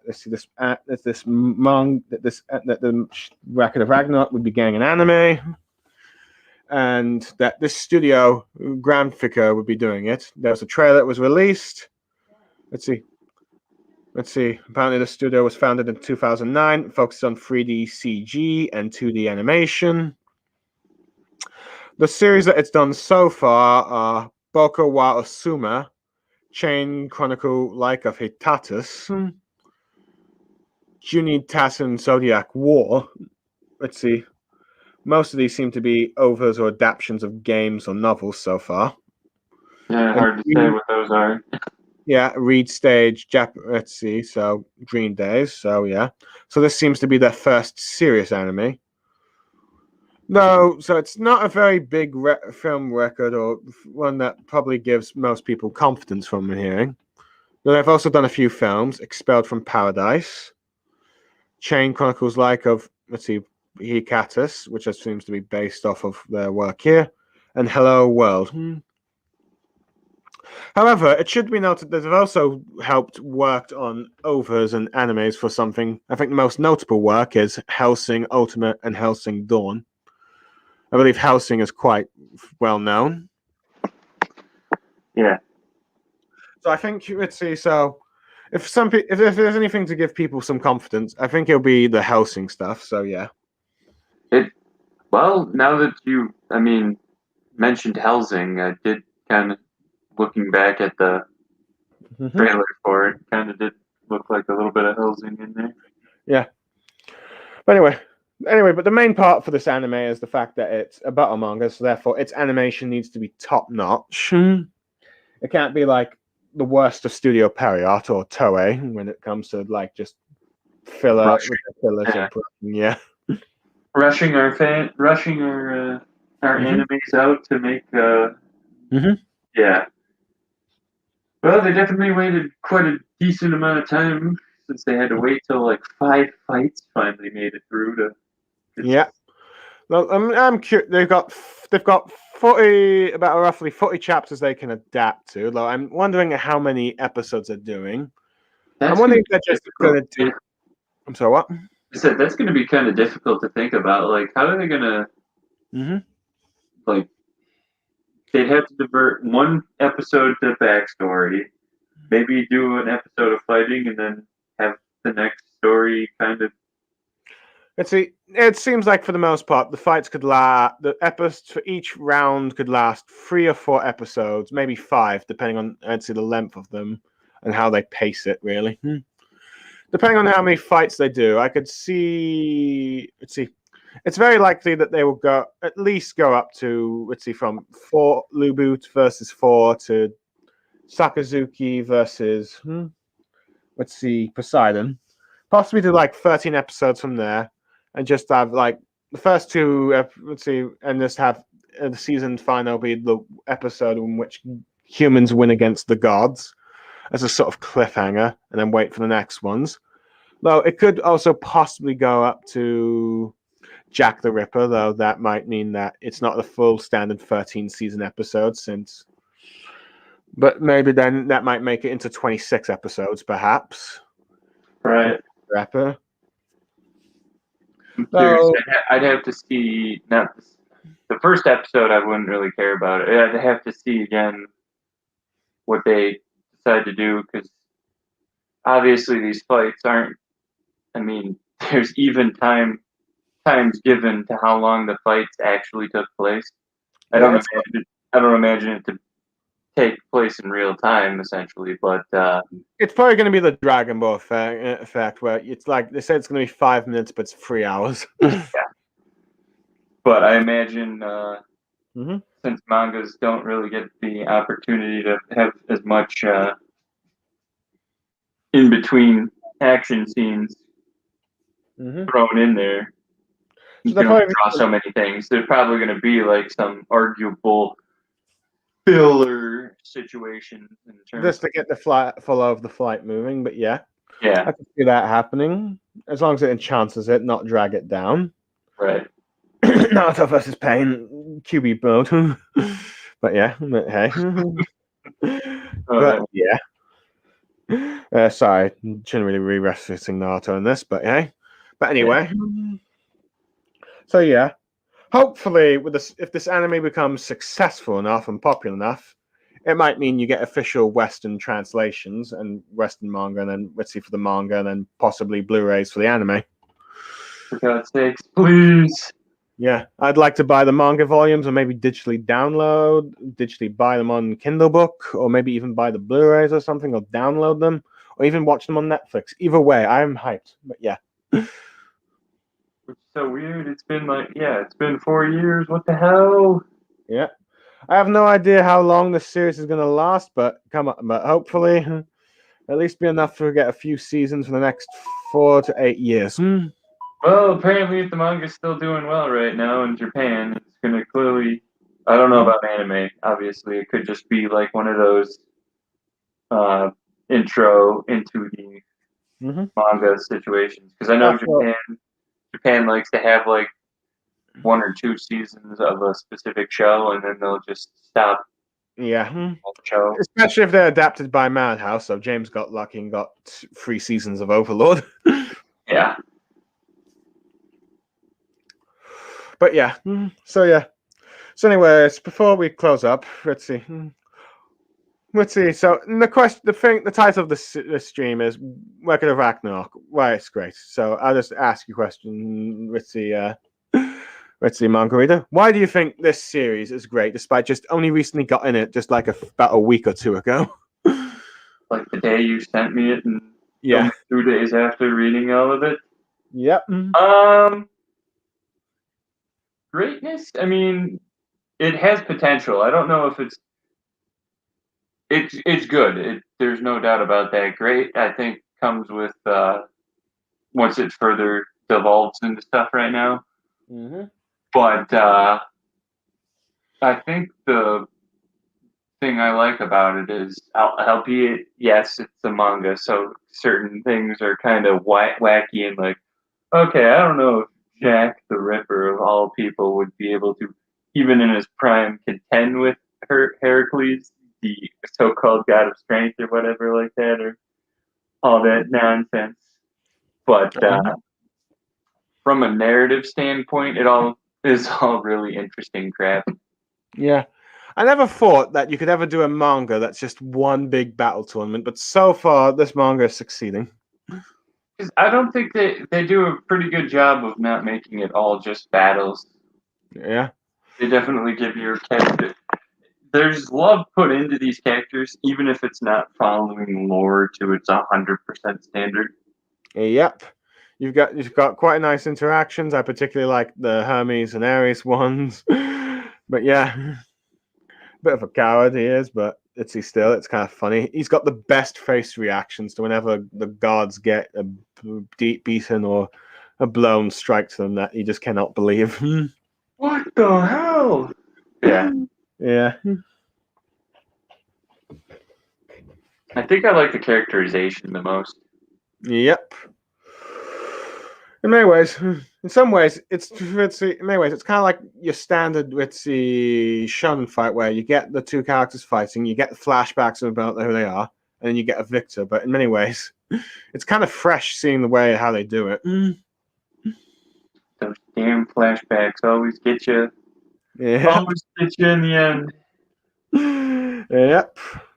You can't have manga without flashbacks, but I think one thing that benefits this series, it's due to the fact it's a seinen manga. It allows it to be a bit darker and a bit more gory, as it will. Not like shock value thing, but more like shows you how just severe the fights are. Although to be fair, Shonen has been getting a little bit more lenient in terms of graphics. Yeah, I have to admit that is true. It has become a bit more open, though mostly for its more older audience manga. But yeah, My Hero Academia is sure pushing those boundaries recently. Yep. But Mm-hmm. I don't know. I mean, anyone who's still watching this right now would probably already agree that this is a pretty good thing. Yeah, technically, no one else is really watching now. One of them was actually me, but still, it was. Let's see. Granted, I expect most of the viewers to be after we finish the stream, really. But yeah, I know. But I'm just talking from a hypothetical situation. If there's ever comments in these on this video. Oh well, I'm not. You all have your reasons. Yeah, I'm not big enough for that. I'm not big enough for that stuff yet. But oh well. We're not big enough. Not to mention it's been going on for 3 hours. But hey. Right. So it'd probably take people their time to watch this or listen to this. But hey, that's fine with me. At some point, we did what people do in an hour in 3 hours. Yeah, but then again, this is what happens when I go into detail with fights. But yeah, I apologize. I apologize, everyone. But heck, I'll try to get better. Anyway, I think that about wraps it up. Do you have anything more to say? I think the only thing I was going to say about this is that I'm looking forward to seeing what the future of this holds, and hopefully there's each match continues to be exciting as the last. Yep. Let's see however long it takes. I'm up there for it, as this is fun enough. The first manga series I ended up getting into before an anime adaptation happened. So yeah. That's right. Yeah, it's a first for me. It's like, so yeah. Anyway, the only other thing I was going to say is that it's kind of a nice change of pace to actually have something else that isn't currently in Isaki Isekai, as they call it in Japan. Yeah. Which is apparently plaguing everything now. Oh yeah, let's hopefully this manga studio is a lot more lenient, but we'll never know. It depends on how popular. It depends how big this series gets, I guess. Anyway, I'm Blue Star Saber. I'm Mangareader. And we are signing off. Adios. And we're done. Cool.